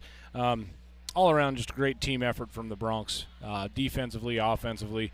I think if you're head coach Jeff Martini, you've got to be pretty happy. I know they'll find some things to work on, things that they need to get better at. But really just a nice job by the Broncs. Like I said, full-on team effort. The guys that didn't score did a good job. Like, take, for example, Connor Bateson. He had 6 points in the game, but played really solid defense, sped up Kelly Walsh in their half-court offense and in the full-court, trying to break the full-court pressure. Bateson had several assists. You look at Tanner Hamrick, played good defense, hit a couple threes in the second half, didn't score a lot, but kind of does all those little things that you don't talk about. And Braden Brutlog, same story, right? You've got two perimeter players tonight on the wings in Hamrick and Brutlog that did a nice job. They just didn't stuff the stat sheet. And good jobs by them. 6 points for Bateson, 6 by Hamrick, 7 by Brutlog. Off the bench, Ty Leach had 3, and Johnny Spielman had 2 in the closing seconds of the game. Meanwhile, Beck Haswell had a career high of 20 points, played really well, had a number of rebounds. Did a really nice job in his home debut this year. Finished with 20 points again, as I said, had 13 of those in the first half. And then Nate Miner, another super efficient 24 points, right at his season average. He's came into the game leading the state, and I assume that's going to be the same case here when the stats are finalized from the weekend, as he finishes with 24 points. So those two led the way in scoring. Miner also did a nice job on the glass as well. Him and Haswell, points and rebounds, really good job. But overall, we'll be joined by head coach Jeff Martini. And overall, I'd like to just ask him, what do you think of your team so far, 4 games in? I know, like I said, coaches always want to pick up on the negative and say, we got to do this better, we got to do this better. But to play these guys to a 1-point game, meaning Kelly Walsh, last week, and then to come out and win by, really dominate the game. They started the game 8-0, and then they lead by 11 at the end of one. They lead by 16 at the half. They lead by 19 at the end of the third quarter, and just to keep extending that lead and playing very solid throughout. Just a very nice game by Coach Martini's Broncs, and they moved to 4-0. As I said, they'll play Natrona tomorrow. That game is supposed to tip around 7 o'clock. That game is in Casper, so tune in to 1410 KWYO and 106.9 FN. I think early going, they've got another game before Christmas break, but you imagine the Broncs, they beat Natrona. It wasn't a blowout. They won by 13, but it wasn't a blowout. That game was, it felt close the whole time. The Broncs had an 8-point lead. They kind of maintained an 8-point lead, but boy, with a 3-point shot and the amount of threes that teams take nowadays, that can go extremely quickly, and the Broncs did a nice job against Natrona holding them off. I'm sure they're going to try to do some things differently, meaning the Mustangs, Natrona, tomorrow night, try to get a win under their belt versus the Broncs, and we'll see what happens tomorrow night. Lady Broncs tip at 5:30. Again, they won by 23. They are 4-0. I'm sure it would be very nice for both of these coaching staffs to head into the break going 5-0.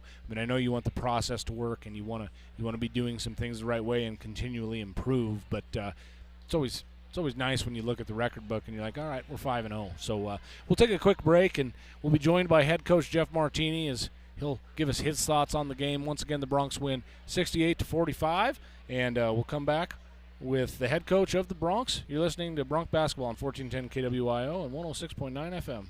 KWYO Sheridan. No shirt, no shoes, no problem. Online banking is fast and convenient with Sheridan Community Federal Credit Union. If you have a smartphone, you can do your banking from anywhere, including remote deposit.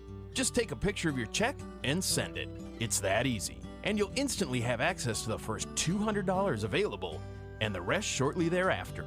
Yep, banking is that easy with remote deposit at Sheridan Community Federal Credit Union. Member NCUA, Equal Housing Lender.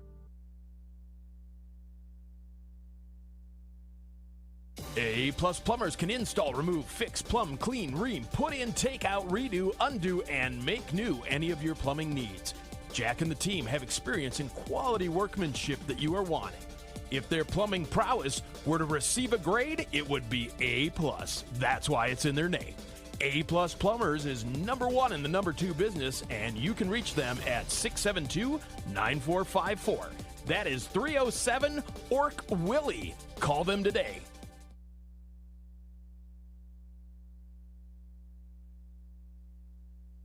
This is Kent Sherwood with Sheridan Physical Therapy, and you're listening to Sheridan Media Sports.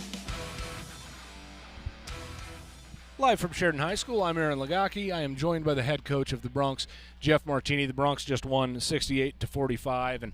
And Coach, I just through 4 games, it seems like you guys, your effort is there. I mean, it's, I'm sure as a coach you're picking on some little things, say, oh, we could rebound here, we could play a little better defense here, but the effort's awesome right now. Yeah, I mean, I think our effort's great. I challenge these guys coming back on Monday after watching the film of the last weekend. I said we got to be more physical defensively, not on the ball, but going through screens, being able to handle posts and not just let them get it in as easily as they did last week. And our guys are very, they're coachable. They want to learn and they want to be great. And, that's kind of, I felt like, today is a great example of just guys buying into what we're trying to teach because they know, I think they know or feel like it'll be successful if we do the right thing. Well, and talking about physicality, I thought you rebounded okay last weekend down in Casper, and I felt like, what did Kelly Walsh have? Maybe 3-4 offensive boards. I mean, you guys did a much better job on the glass, and that physicality showed through. Yeah, historically, they're one of the best offensive rebounding teams that there is in our state, and we knew that coming in, and that was one of the things our coach, pointed out is he just said we haven't been getting bored, so I figured that was what they were going to be doing. But our guys did a great job of boxing out. They did a great job of being physical and just not allowing second shots and getting their hands on the ball, doing a great job getting in passing lanes. We got a ton of steals or tips at least, as they're trying to enter the high post and all sorts of things, and I just love to see it because that's exactly what we want to do. We want to try to control the defensive end, and it'll lead to some offense. And Coach, we have a tendency to look at the box score and go, oh, this kid played great, look at his points, this kid played great. And before you came up here, I was kind of talking like, you had a lot of kids who scored, but not a lot. But they did so many things defensively. I thought your help side was good. I thought your switching was good. Again, we saw some of the smaller guys on the court, Brutlog and Hamrick, box out really well. It doesn't mean they always got the rebound, but sometimes they're freeing up the rebound for the other guys. It's nice to have a team win, even though you have 2 really high scorers in this one. Yeah, part of our thing is we got to not care who scores, and I know that's hard, because everyone wants to score, and that's where a lot of the credit goes. But, you have someone like Connor Bateson who controls the other team's point guard. A guy that controls the ball, who gets, who's able to get deflections, who's able to just do a lot of things. He didn't score a lot tonight. He did last week, but I know he's just as happy that we won, and it's just kind of all those small things that we have to buy into in order to reach our ultimate goal. And so, one of the things our guys said is our motto that they want it to be all in. And I'm like, well, if you want it to be all in, then we have to be all in. It can't be just a motto just to say things. We have to fully embrace it. And I thought we did that tonight. It was just a bunch of guys that wanted to do the right thing and trying to get some other guys some playing time. It's hard when we have so many guys that are capable of playing to try to get them in and out of the game. But getting Breck Reed's going to help us defensively. He's a beast defensively and does everything. And so just trying to get those guys back into basketball shape a little bit, and it was fun to watch.